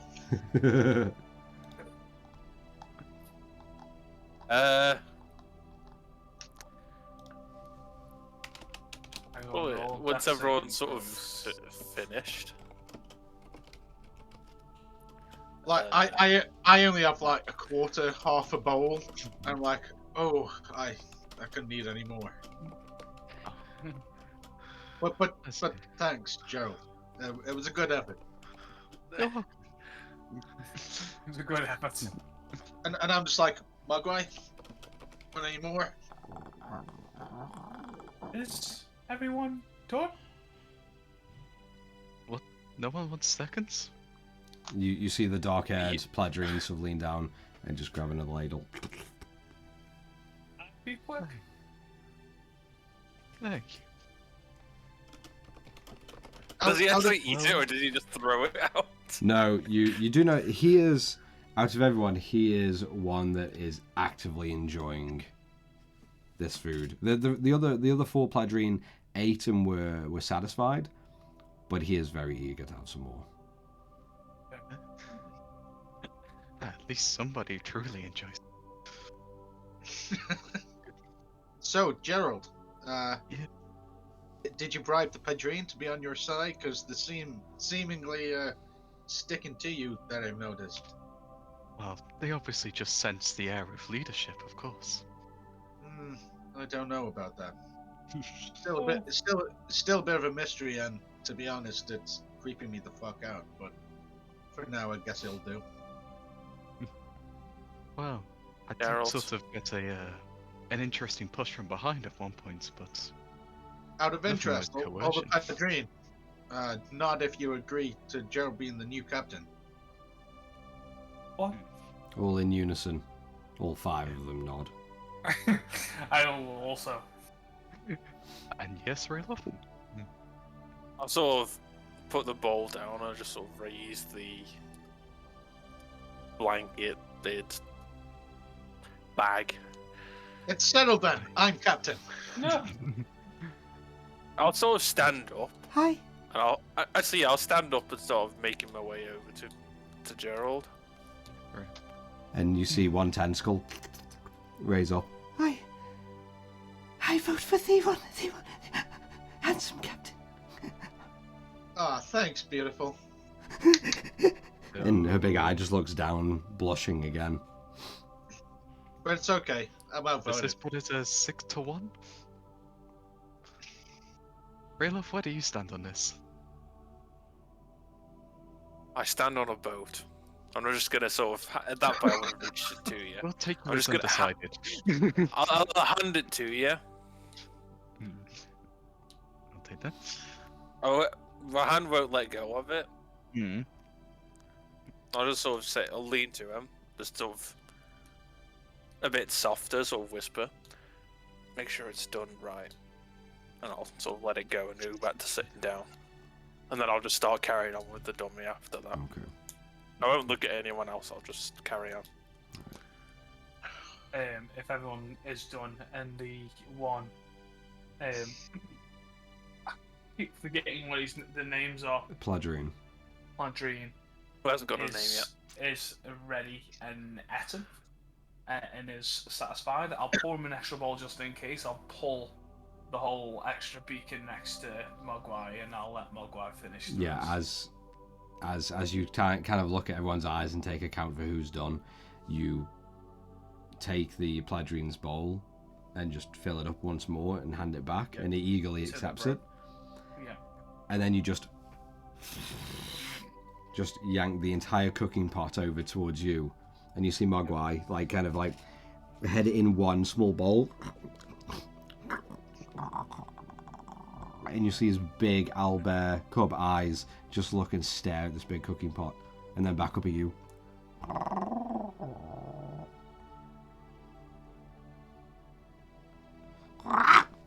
And he just jumps in to the cooking pot, and you see some of the broth and still left over bits and chunks of vegetable and meat just almost slow motion up into the air before they back into the cooking pot, as he is just almost bathing himself in it but eating every last mouthful. And I'll be like, at least somebody's still got an appetite. I've not seen him not. No, it was a joke, Terror, about you not having an appetite now. He has mine. Ah, yeah, fair play. You hear Seabiscuit in that moment.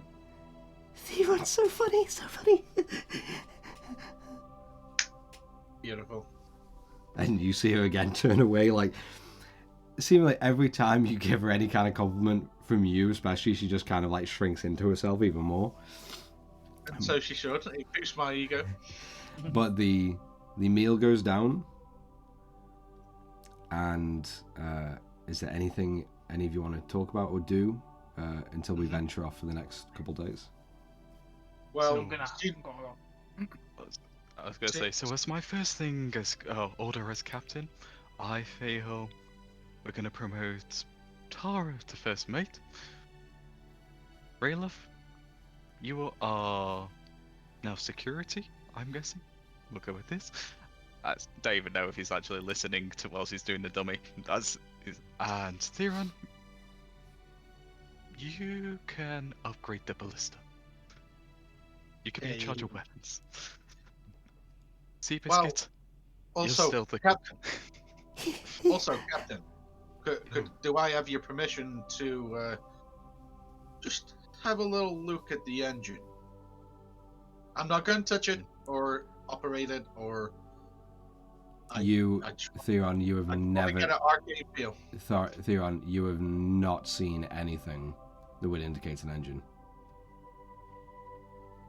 No, well, and there's some kind of magical thing going on. Gerald, with his Eye of True Seeing, saw through the illusion in the galley. Okay. But you have not. Okay. Sorry, retcon that. Yeah. Yeah, we'll just ignore that you even asked. Okay, then I'll just well, how does this ship fly? Is that not intriguing? Oh, I know how it flies. But that is captain-only knowledge. privilege. Fair enough. I'll find out eventually anyway. Right. And the Pladrine, thank you very much for your support.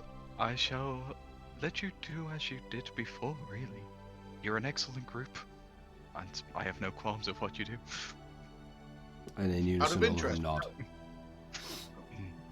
Who's looking after the stock? First mate, obviously, unless you want to take up that. Well, there's still the quartermaster and the navigator to decide. Oh, well, who wants extra jobs then? Who's good at navigating? Anyone? I would say I'm okay, but first mate is quite the challenge. I don't know. This is the first ship I've been on. Okay, we'll figure it out as we go. It'll be fine. Yeah. People will Well, find for the them. moment then, you sent us on navigation, Tara, and I suppose, Theron, since the ballista can't be that much work, you'll be in charge of the stock. You can work with Seabiscuit. I don't really like counting stock. It's a bit boring. And that's why you have a helper. And Seabiscuit just goes, We can come together. Yes, we can, beautiful. You always know, a captain on a ship, they have the legal ability to marry. and you just see Seabiscuit look up with that one big eye.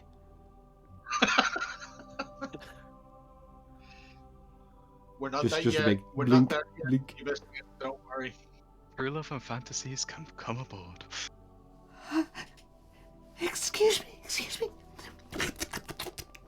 And she just races down below deck. Oh, nobody wants to know what she's doing with those tentacles.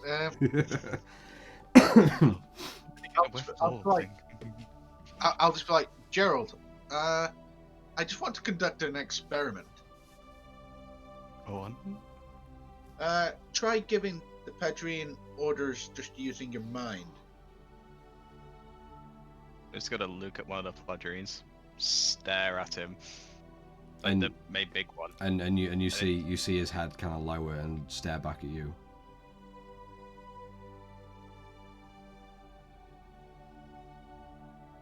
Nope, doesn't work. You don't do it. Okay. I just thought it was worth a try. What made you think I could control people with my mind? It wasn't so much you. It was the Padrine and that other guy. And yeah, they don't really speak too much, so yeah, it was just a hunch, nothing more. Okay. So what's our next step, Captain? I suppose we carry on our journey. We have a duty to drop Kurud off, and that is pretty much it. I suppose pick up any word on the light as along the way. Ah, that's what I was going to suggest. See, you're already a good captain. Much more fitting than the second. Yeah. At least this way there might not be so much of a body count, hey? Yeah. Hey, well, knowing that we were basically all stocked up to go the entire journey, let's say we just make a beeline straight there. That's perfectly fine. Shall we- There being where exactly? Yolheim. Okay. Where in Yolderheim? Do you know where we have to make land? Surely- Somewhere where it's not water. When we see You land, asked the good questions. Well, you two should be able to give us close ports, right? Or at least a port. well, no offense, but I've never really flown on an airship before. But you've been, you know where a dock is. Does anyone have a map? I mean, yeah, don't get me wrong. I can see a big Yes. thing and it's full of snow and I can go, hey, that might be I'll it. show you the map. Do I know, just looking at the map, do I know of anywhere that might be a place we could stop, not land in, but you get what port into? Maybe Yeah, somewhere that's got less traffic. Um. Or if fir- not just a port. well, roll a history check for me. Okay.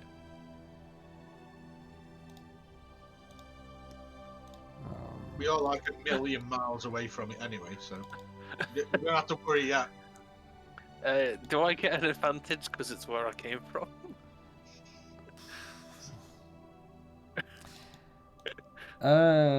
You know, actually, you either get a I'll say I'll give you one more roll and you can roll survival. Okay. That's so bad. 18. 18. It was a okay. 3. You for ships, for sea vessels, you know of the small fishing village to the far south of Jotunheim, which is Lakeside Grandstead. That's just for the fishing vessels and a lot of trade ships that will be sailing in. I would assume that this. Actually, no, it's not that big, so it could probably class as that size. And the only, like, from what you've heard of from tales, because you've never really ventured too far to the south, yeah. No. Well, you haven't ventured all the way far to the north of Jotunheim, where Krilgard Charge is, which is the main capital city of Jotunheim. Yeah. You have heard, though, there is an actual skyship port in Krilgard Charge. Okay.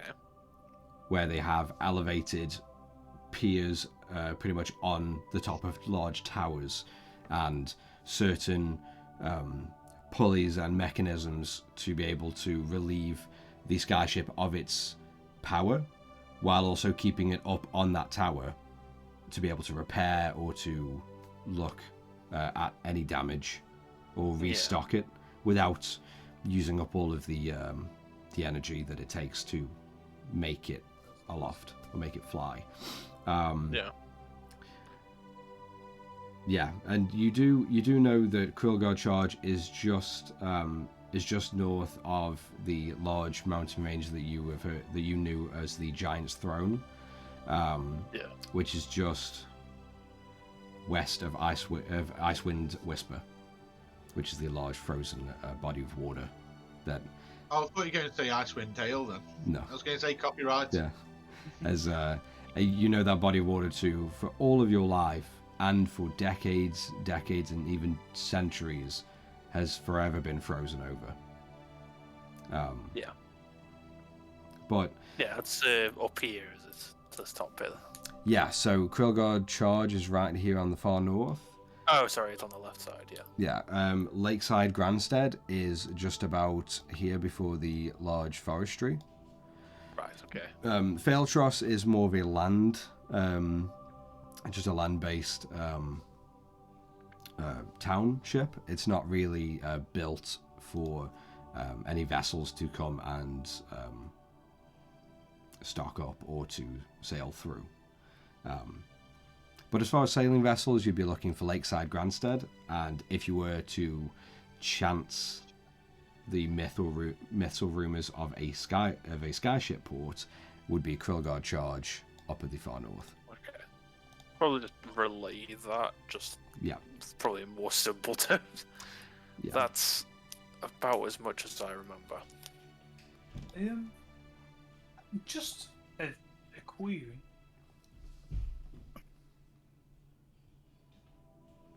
Mido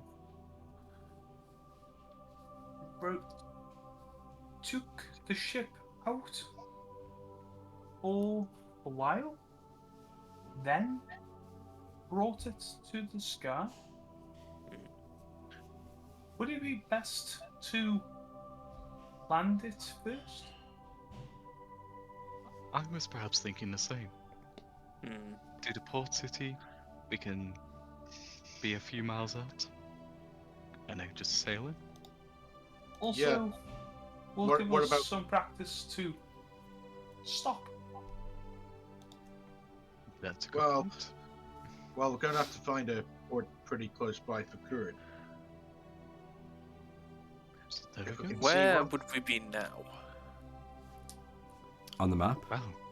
Well, I'm asking this in general because I would not know at all. If I had a general idea of like where the sky could be and try to relate, or the sky and the floor, and see if I can pick up any Roll. things that could be on the map. Roll either a survival check or a nature check. Your choice. Oh.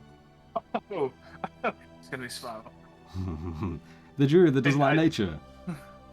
Well, well, the thing is, I do have proficiency in both, but Yeah. my survival is actually higher. So. Ooh. 24. 24. You look to the sky and the land, the coasting below you, and you do notice it is land. It isn't sea. And you would estimate right now, as you are not really like traveled all too much. If I can get this thing to move. Not Yeah, didn't you say we it. also have strong headwinds blowing against us for a couple Yeah. of days as well, don't we? Let me just zoom in real quick so I can actually move it. We're currently day 4 of possible 14 and a half days travel. That is where I wrote last. I'm finding it incredibly. There you go. Okay. About there. That's it. So we haven't even moved an inch. We've done literal trash, but still, that is a big. It's a big world. That could That be is like quite 10 miles, fast. that could be, you know. Hey, what's In the right changed? I didn't actually see anything. Yeah. He Quite moved it literally. slightly up. Yeah. I'm so glad we're going to Yoldenheim, guys, because the Literally. distance is... We just think we've got an aim now, so we can at least straight to. You would also estimate, by the way, Tara, with you checking where you are and how quickly the land is passing and how quickly the stars are flying by. Yeah. You would say, because you are pretty much coming to the end or so, or you've already had 1 day-ish or so on board, it should take you Sorry, last session. Was that we're currently on day 4. Okay. If that helps. You would say you have, even with some slight headwinds pushing you and disrupting your path, should be no more than maybe about 11 days of solid travel or so. What did you say, 6 years? Yes. 2 millennia. Time.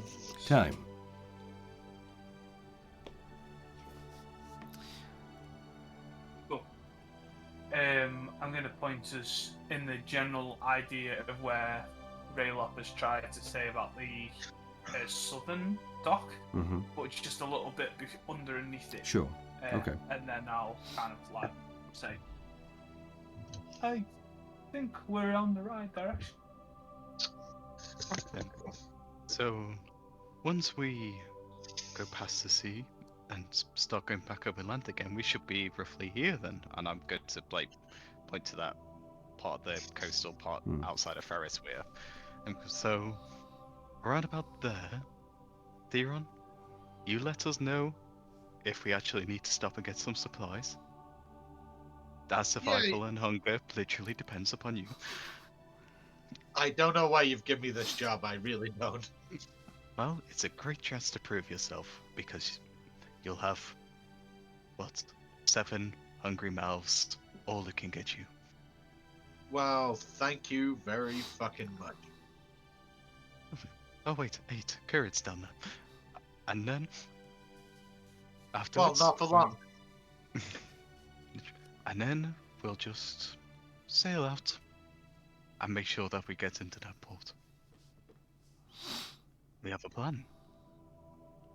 Are we flying, or are we sailing for a bit, or see how it goes? Most of the way.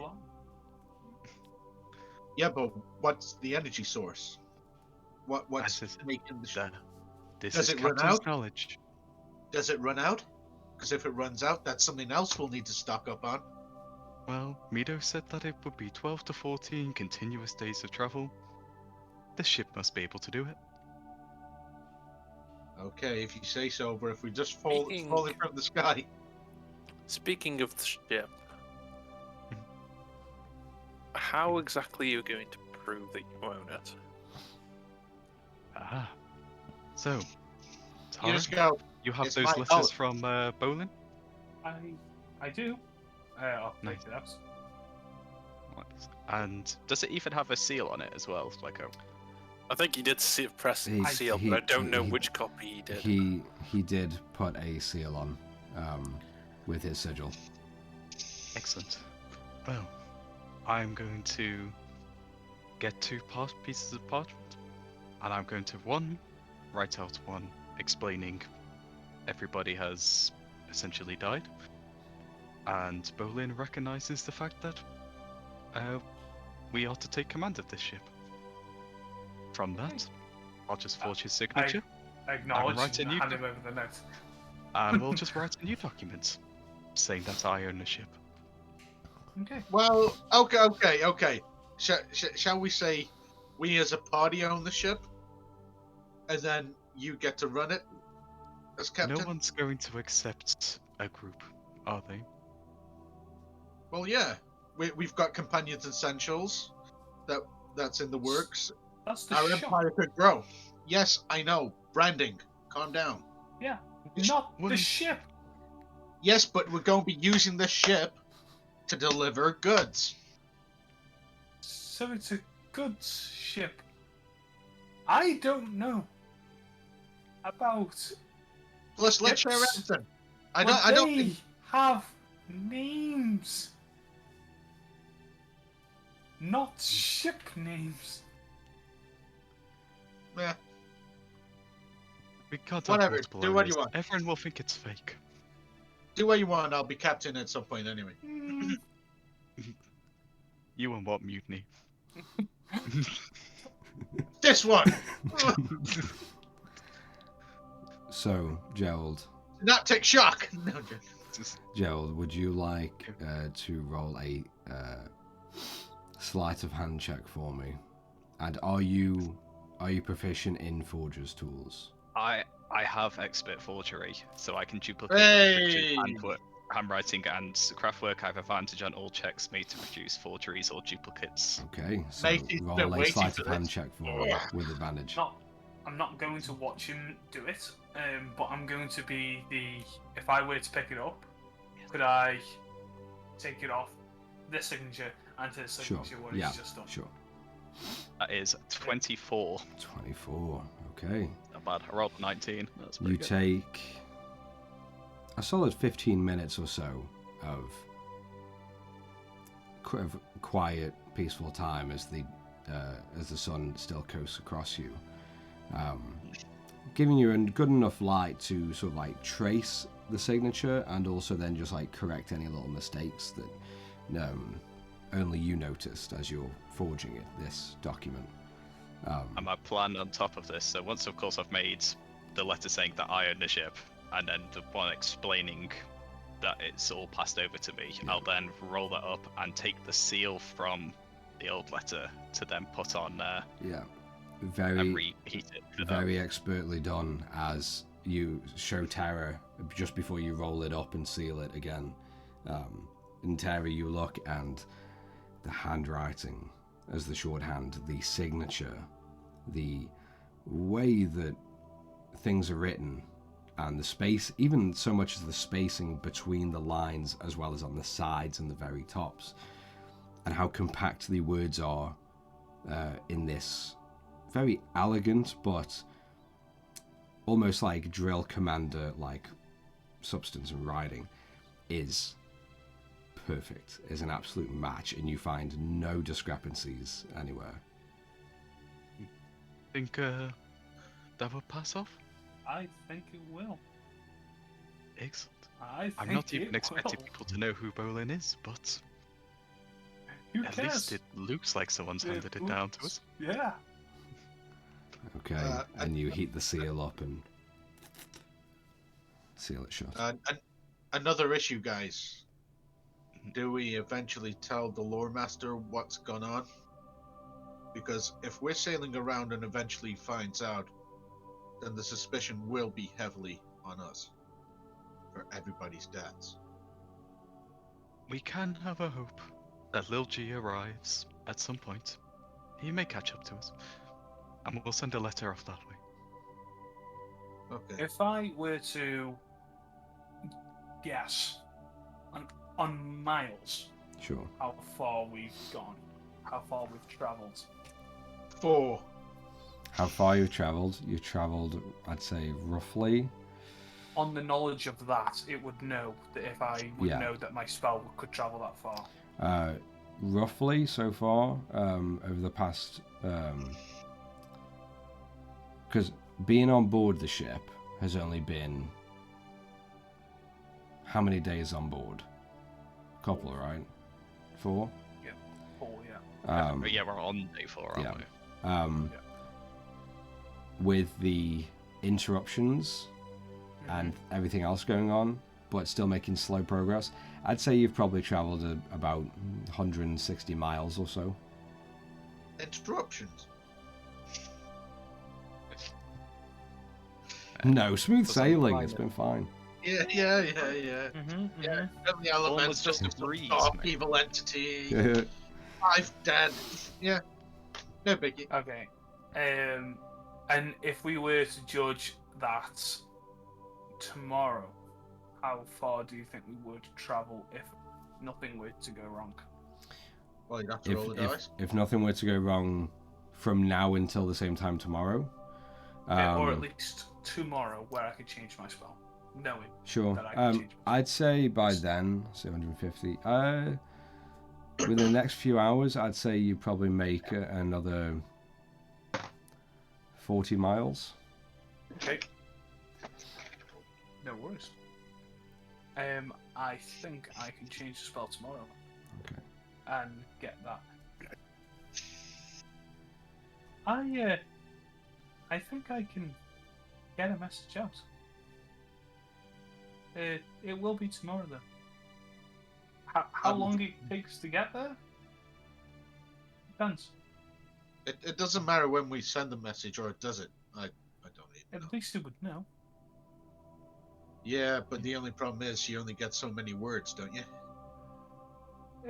To a degree, it's more the how far we get. Ah, okay. And I'm just double checking because I think it may have even been a Out of interest, Eric, benefit. Go on. did you derive any magic from your light? Because if so, how are you going to cast stuff? I can Arcanely, or- cast things. I'm not saying that you can't. I was just merely asking through a scientific point of view. With the knowledge of mending, I will. Are we still next to? Oh, would I know? I'll get a bit of stick that Rayloff may have not used yet. Just a little bit of bark, yeah. Yeah, I'm gonna snap it and then mend it together. And just as Terra's robotic metallic warforged hand just cuts over the bark, the two pieces, revealing the once again solid piece of bark. As she does that, can I sort of do an Arcana check to see if it is Arcana or? She's just brute forcing it. She's just got glue. She's got glue that comes out one of the ends of the well, deception. Yeah. Normally I'd say you just tell me what you'd like to do and then I'll give you a roll rather than you suggesting one. But in this case, I will say just roll an Arcana check if you want to. If you're watching her mend this and you want to ascertain if it's actual magic and arcane or some trickery. 10 plus 8. Okay. Yes, it's arcane. It's the two pieces of bark have been arcanely fused back and mended properly. You notice just from the spell itself, you notice her fingers moving in and out and over in exactly the proper way to cast the spell. So there's nothing underhanded that you notice. Yeah. just Theron wanted to take note of that. Just as a complete matter-wise, the spell that I'm thinking of, I could do it by tomorrow, but I would need to use a 4th level slot to do it. Sending. It's animal messenger. Oh yeah. Okay. Yeah. No, I get you. Yep. Purely because I can grab pretty much an animal to then go. You know. And it can travel 50 miles. Completely meta and off the subject of this campaign, but just a little tidbit. Towards the first couple episodes of the first campaign, Bunyan actually used animal messenger to get that bird to Valis. Lovely. Yeah. That's cool. Anyway, yeah. Yeah. For anyone watching, you never know. You will never know what we're talking about, but it was fun. A little clip it into what it could have been. But hey, yeah. Oh, we'll see what arrives first. Tomorrow or Lil G. But for now, this ship is absolutely filthy. Let's actually tidy this up. Theron, like little bit by little bit, starts prestidigitizing every year. Yeah. Is this good enough for you, Captain? Oh, I don't know. First mate, is magic cheating? Hey, just because you're the captain doesn't mean I'm going to do exactly what you say. At the end of the day, we rented this ship. And now to we do own it. it. And I'm in charge. Well, I think you'll find that you put down you own it, so you clean it. How about that one? But how I hear it is Captain says the rules that the crew must do. Who says I'm crew? I've paid You to see, be on this ship. I don't see much gold in my pocket. You see, If I remember rightly as well, you owe me money anyway for paying off your fine. What fine? The fine from Bolin in the first place for murdering his sons. Oh, for fuck's sake! All right, I'll do the cleaning. and you see the 4 Pledrine have grabbed like mops, wet mops, and then brushes as well. And the broader one, the dark-haired one with brown eyes, who is more glued to Gerald than the rest of them, just looks at his, and as soon as you agree to it, Theron, he just throws the mop over to you, and just stands there next to Gerald, looking at you. I thought they went down. To thingy. What am I rolling to try and catch it? I haven't asked for a roll. Well, I've got You 11. will catch it. I refuse to. Let it slap my face. I will go next to Gerald and whisper in his ear. It would be quicker. It would, but this is more fun. No, I'm just gonna leave. Do I catch the boot? And then just go away. As you, Or the mop, or whatever it is. yeah, you catch the mop. What I'll do is, what I'll do is, as I'm like using it, I'll just sort of like prestidigitize as I'm like. Okay. All right. So as cleaning gets underway, and Gerald, you are accompanied near enough at every turn by the broad-shouldered, dark-haired and eyed Pledrine enforcer, as the other 4 do begin to go clean, and everyone does pull their weight with the cleaning duties to just zhoosh up the brine barnacle and just make it a nice place to be in. With that, unless there's anything anyone else wants to do for this day. I do have a couple of things. Oh, can we clean the emotional baggage from the ship as well? No, wait. that's never leaving. No. That's all on Theron, never Gerald. It's always Yeah. that. Yeah, I'm just going to look at the Padre and say, just wait here a moment, and I'm going to walk down underneath to find Kurid on the base of the ship, literal base. Yeah. And you see Kurid, both of you now upside down, and he's just hanging like sort of with his eyes closed, with his spider legs all kind of like digging slightly in to the very bottom of the ship. Hello, Current. Captain, I'm sorry. Did you need me? Oh, don't you worry too much. I was gonna say, are you planning on spending most of your journey down here? And you kind of see him like curl into himself slightly.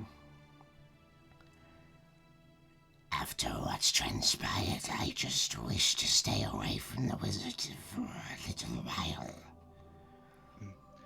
You do what you want, but if by any chance you are bored and have some free time, could you perhaps just stop getting rid of some of like these barnacles and stuff all over the ship? They are tasty little mouthfuls. I was waiting to see if you wanted me to do anything with them.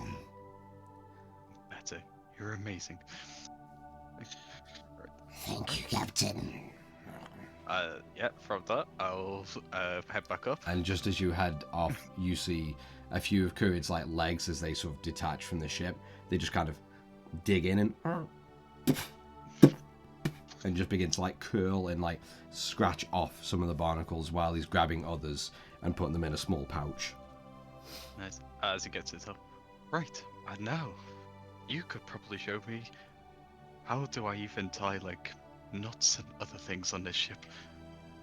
Because otherwise, I'm pretty screwed. Who are you speaking that to? The Pladgerine. That is waiting patiently for me. And you see the Pladgerine look down to you and nods and just smiles. I suppose. I know you don't speak, but lead as best as you can. I mean, Gerald, I'd show you, but I've got to do this cleaning. Damn right you fucking do. It's no magic. I'm good. I wonder. Oh wait, does it do? I'm guessing I'm still just in the middle, just still carving. Mm-hmm. Yeah, that's fine. Hold on. I'm going to cast Ego Whip at Firon. Okay. Is that an attack Okay. or a saving He throw? needs to make an intelligence saving throw. So I don't expect it to work, but it could work. Go on, Theron. Ooh, 16 plus. Well, it's going to be high. Yeah, you save. Intelligence 16 plus 4. Yeah, you save. As soon as she said 16, that was fine. Yeah, no, doesn't I'll matter. tell you the extra. So, yeah, Gerald's going to have, like, built up a purple whip. Essentially, he's going to throw it at you, and it's just not going to quite latch hold of you. Yeah, he just... What I'm going to do is, I'm just going to instinctually grab the whip, and as I grab it, it just goes... Yeah, it is arcane. It'll just... Oh, I don't care. I'm just going to leave it.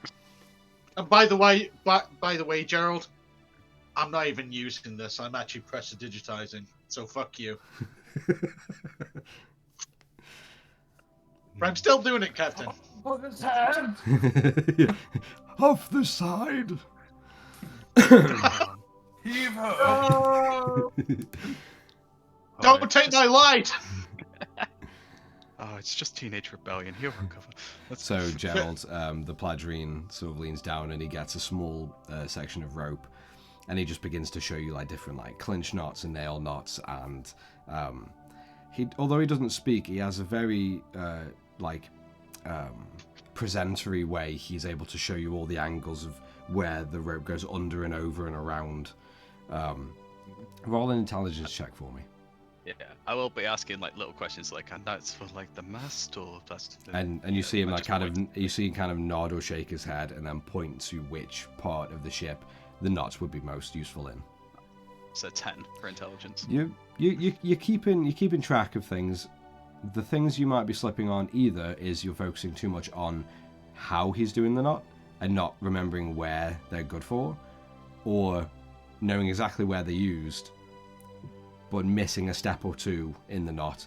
But so far you're learning okay, and you're learning some new information. It's a lot to gather, a lot to take in, but you're still getting into it.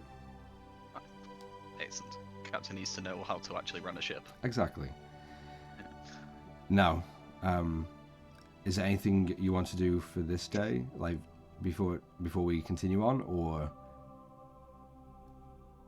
Yeah, as I'm cleaning, I'll just mutter under my breath. Well, cleaning. Like, under my breath. Yeah. You know, the usual. Yeah. Under my breath, I'll just be like, well, my dad run a whole fucking town. and I'll carry. You can all kind of hear Theron begrudgingly just muttering like a pissed off teenager. The guy's Xbox taken away as he's cleaning and prestidigitizing everything. It does look very clean, whatever he leaves left. Get a prestidigitize. You go. But yeah, he is disgruntled and very rebellious and angry. But I wouldn't say angry. No, frustrated a little bit, peeved. There you go, Yeah. better word. That he hasn't cut. Yeah. But the next 2 days of sailing pass you by. Could I please get someone else who didn't roll before to roll a d20 for me to determine the next 2 days of travel? So I'll knock. Don't do what I did and roll a 1. My captain, oh my captain. Why don't you roll? Oh, fine, fuck it. We'll see where we go. Don't roll a 1. I don't think I can. 11. 11. Nice. Only a few hours in to the rolled first day, Black Dragon. you all, as you begin to coast, and I will move you on the map as well. Uh-oh. I need to zoom in because I can't actually get the thing. My brain just went to the Providence Elite. Yeah. That's the wrong campaign.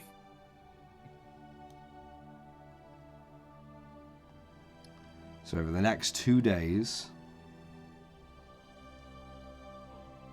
you make your way to about there.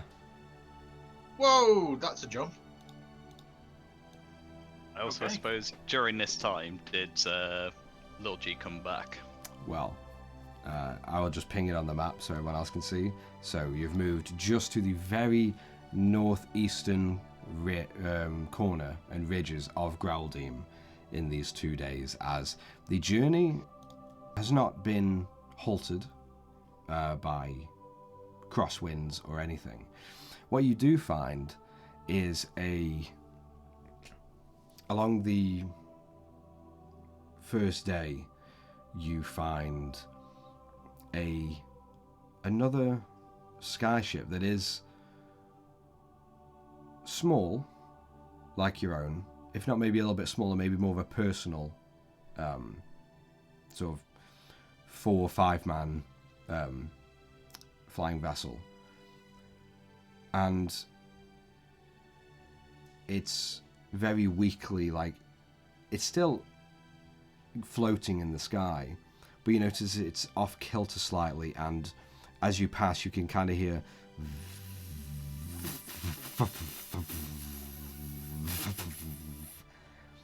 of the energy source slowly faltering and fading. However, you are able to go onto the ship and ransack what stock is in there. So Gerald, since you rolled the 11, could you please roll a d10 for me? Okay. From this, of course, you say I could go on to ransack. Is there anyone alive on board as well? Nope. Completely abandoned. Oh, okay. Interesting. Is there a You said a noticeable D10, power didn't you? source? Oh, what? Sorry, Theron? Is there a noticeable power source on this ship? This one, yes. I want to jump over and see what I can do about fixing it. I probably can't, but Okay. Roll an investigation check for me. Right. You said a D10, didn't you? Yes, please. Yeah, that's a 6. Okay. So, what you're able to acquire from this ship, you are able to acquire 2 full days worth of rations to feed your entire crew, and 600 gold pieces. Ooh, tasty. what was it? Intelligence or Investigation. investigation? 12 plus 8. Okay. You have no idea how to fix it. You get to the very stern of this small little ship, and you notice just on top of the main deck, you see this small little orb that is latched and locked into this device, this like more metallic device that is latched onto the back of the ship. Almost imagine like a speedboat where you have the engine on the back, sort of like that, but with this orb that is flickering slight green and purple, but the color inside begins to dim, and when it does dim, you hear that before it brightens slightly more and regains like the revs to the like an engine basically. Yeah. Is it arcane in nature? Yes, very much so. It's what you can discern with a non-natural 20 for investigation and your background in Arcana. It's one of the more ingenious mixtures of mechanical engineering and archaic, and mixing magic and natural construction together. Yeah. Okay. But Aaron, it's not quite safe on here. Let's go. Yeah, I know. I just wanted to pick up a loose understanding, very loose. Let's go. Yes. Alright. We shall exit off that Yeah, ship. yeah, you hop off. What did we rank to?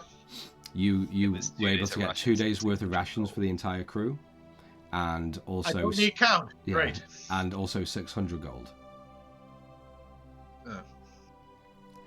I only want to know because if I could fix it, we could have a side ship, and I'd be captain of that side ship. Yeah. So the It suddenly crashes. Viable success. as you hop over from that ship, you do see just the force from you jumping back over. You do hear that,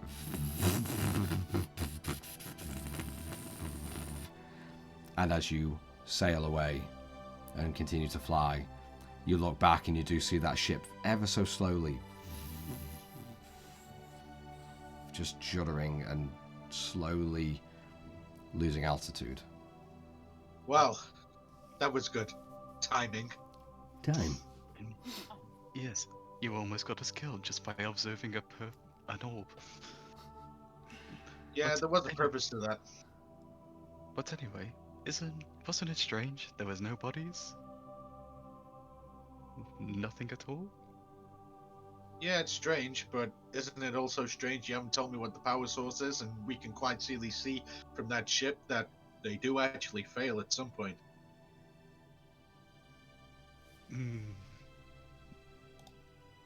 Alright, fine, I'll show you the power source. But even so, something else is at play here. That's They don't- fine. Well, One, we found another random flying ship. It's deserted. I mean, yeah, it was kind of weird, but the sky's a big place, just like the world, so it's technically possible. Alright. Yes. But however, is there any way we can detect for like invisible creatures? I can look, but only for about an hour. Yeah, if we do that, just to make sure nobody did a little switcheroo and come on this ship to kill us, even though we've already had to do. So, yeah. Fine, you might as well follow anyway. The power source is downstairs. I will activate True Seeing, and we'll do a scan of the ship. And as Of you do, yours, or the one that's Right, slowly I'll now look- losing altitude? I'll look at the one that's slowly losing, but then I'll want to scan ours to search for anyone if anyone has visibly slipped on. You don't see and as any. you do that, okay. As you do that, I'll ready magic missile. I'm willing to spend a slot, Okay. but I'll just hold it. You don't see as Theron begins to and hold some arcane energy in his hands. You don't see any visages or entities that may have snuck on. It's completely clean. It's full of your allies. There is no enemies or new creatures aboard. Right. And now, Theron. Yeah. The mystery of the Blind Barnacle. As I'm just going to put my arm through the illusionary barrels. And as you push your hand through, the entire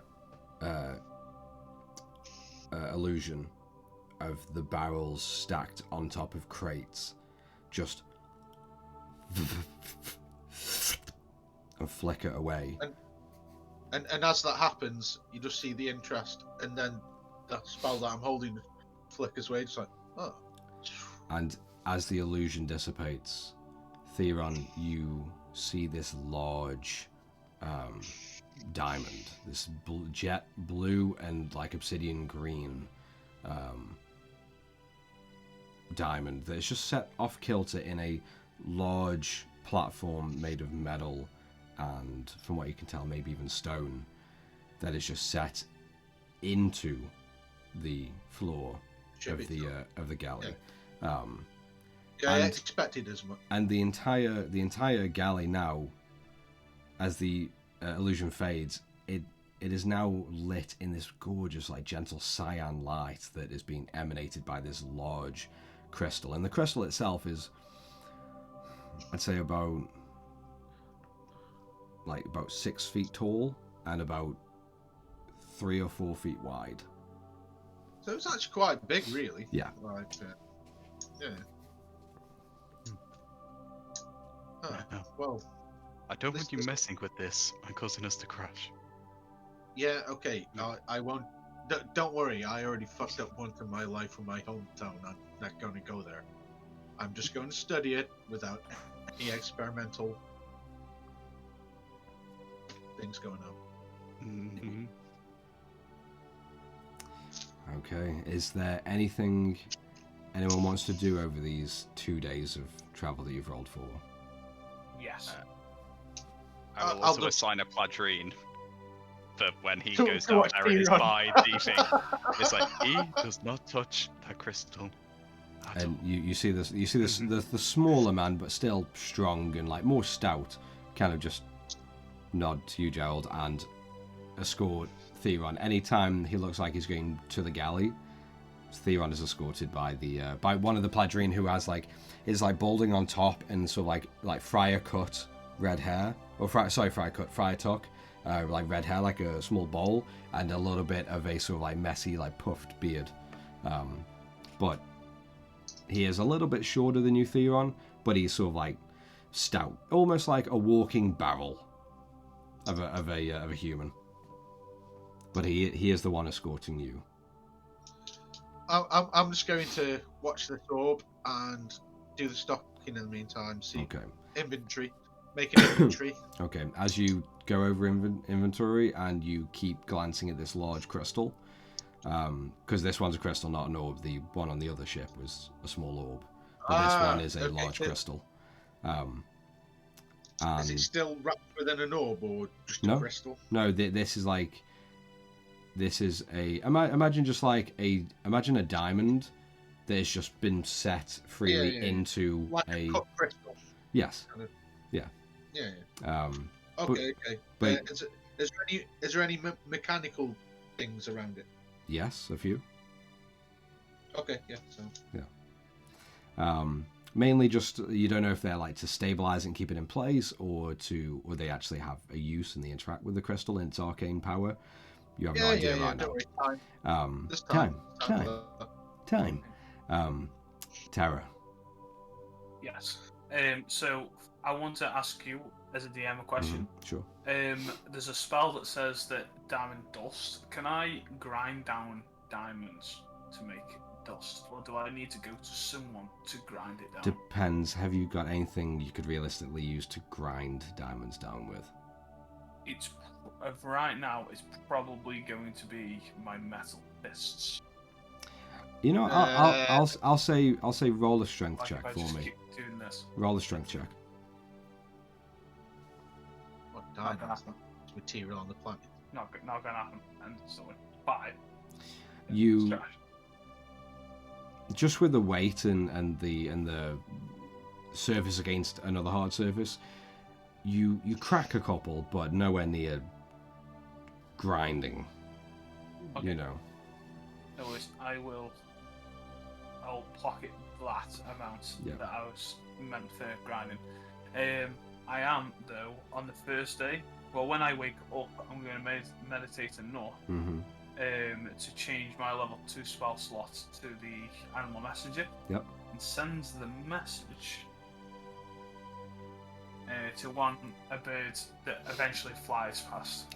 Well, surprisingly so, the next bird that comes by is a jet black crow that begins to and fly along with the ship before coasting in past the mast and just staring at Gerald. Little G, you did find me. I knew you could do it, and I'm gonna pick him up. I'm just gonna sort of hug him. And you just see like the small crow just like awkwardly like look out to all of you. Oh, now, have you got? I'll let's like bring him up, get him on my arm. Now let's see. Have we got a return message? And I'm gonna see if we got anything. Okay. Now, just remind me, who did you send Little G to? To Amos, my father, to just let him know what the beginning adventures were, essentially. Okay. You do see a piece of parchment wrapped around his ankle. Smaller and more compact. But you take it off of Little G's ankle and you roll it out. And it comes up to about 12 inches or so across. And there's a good solid, like maybe 4 lines of small writing. And in shorthand, you read, "My dear son, I'm glad the world has treated you so kindly, and that you haven't managed to make too much of a mess so far. Me and your mother miss you. Please come back and say hello when you're done." And right at the end, "With all of our love and well wishes, Papa and Mama."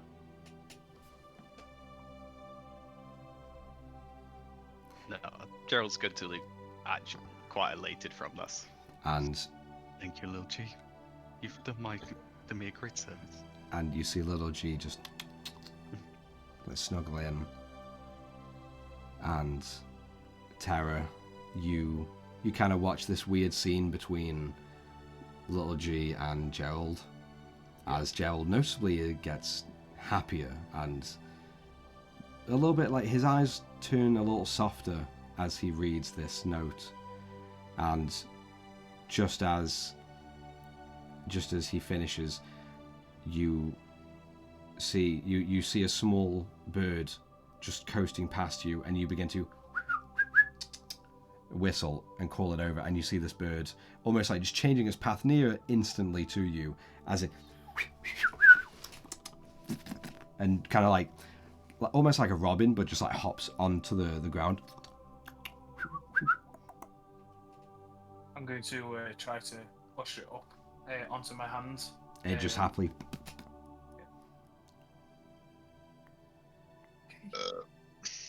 I want you to relay a message.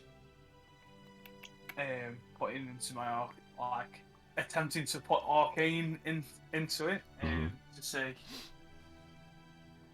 "Lord Keeper Poland, this is Tara from Companions of Fate. Bido unfortunately died, and we have taken charge of the ship heading to Jotunheim."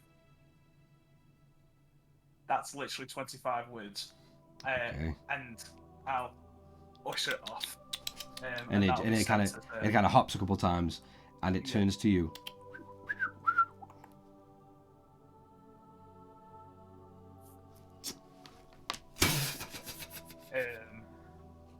And then obviously with day 2, I would reset all my spells anyways. Okay. So just in case shit goes down, I'm going to put it down as a 5th level spell slot. Okay. It can get there in 4 days. but putting it in a 5th level spell slot, it'll give me 6 days. So just in case it has to slow down or wind blows its wrong way, it's got a 100-mile gap basically. Fantastic. Radius. So, as Gerald reads this very warming letter, and Tara, you send off this small little Robin to go and deliver a message to Lawkeeper Bolin, who you haven't seen in at least a few weeks. And you watch as little G kind of curls slightly into Gerald, as Gerald is still hugging him fairly tightly, still looking at this note.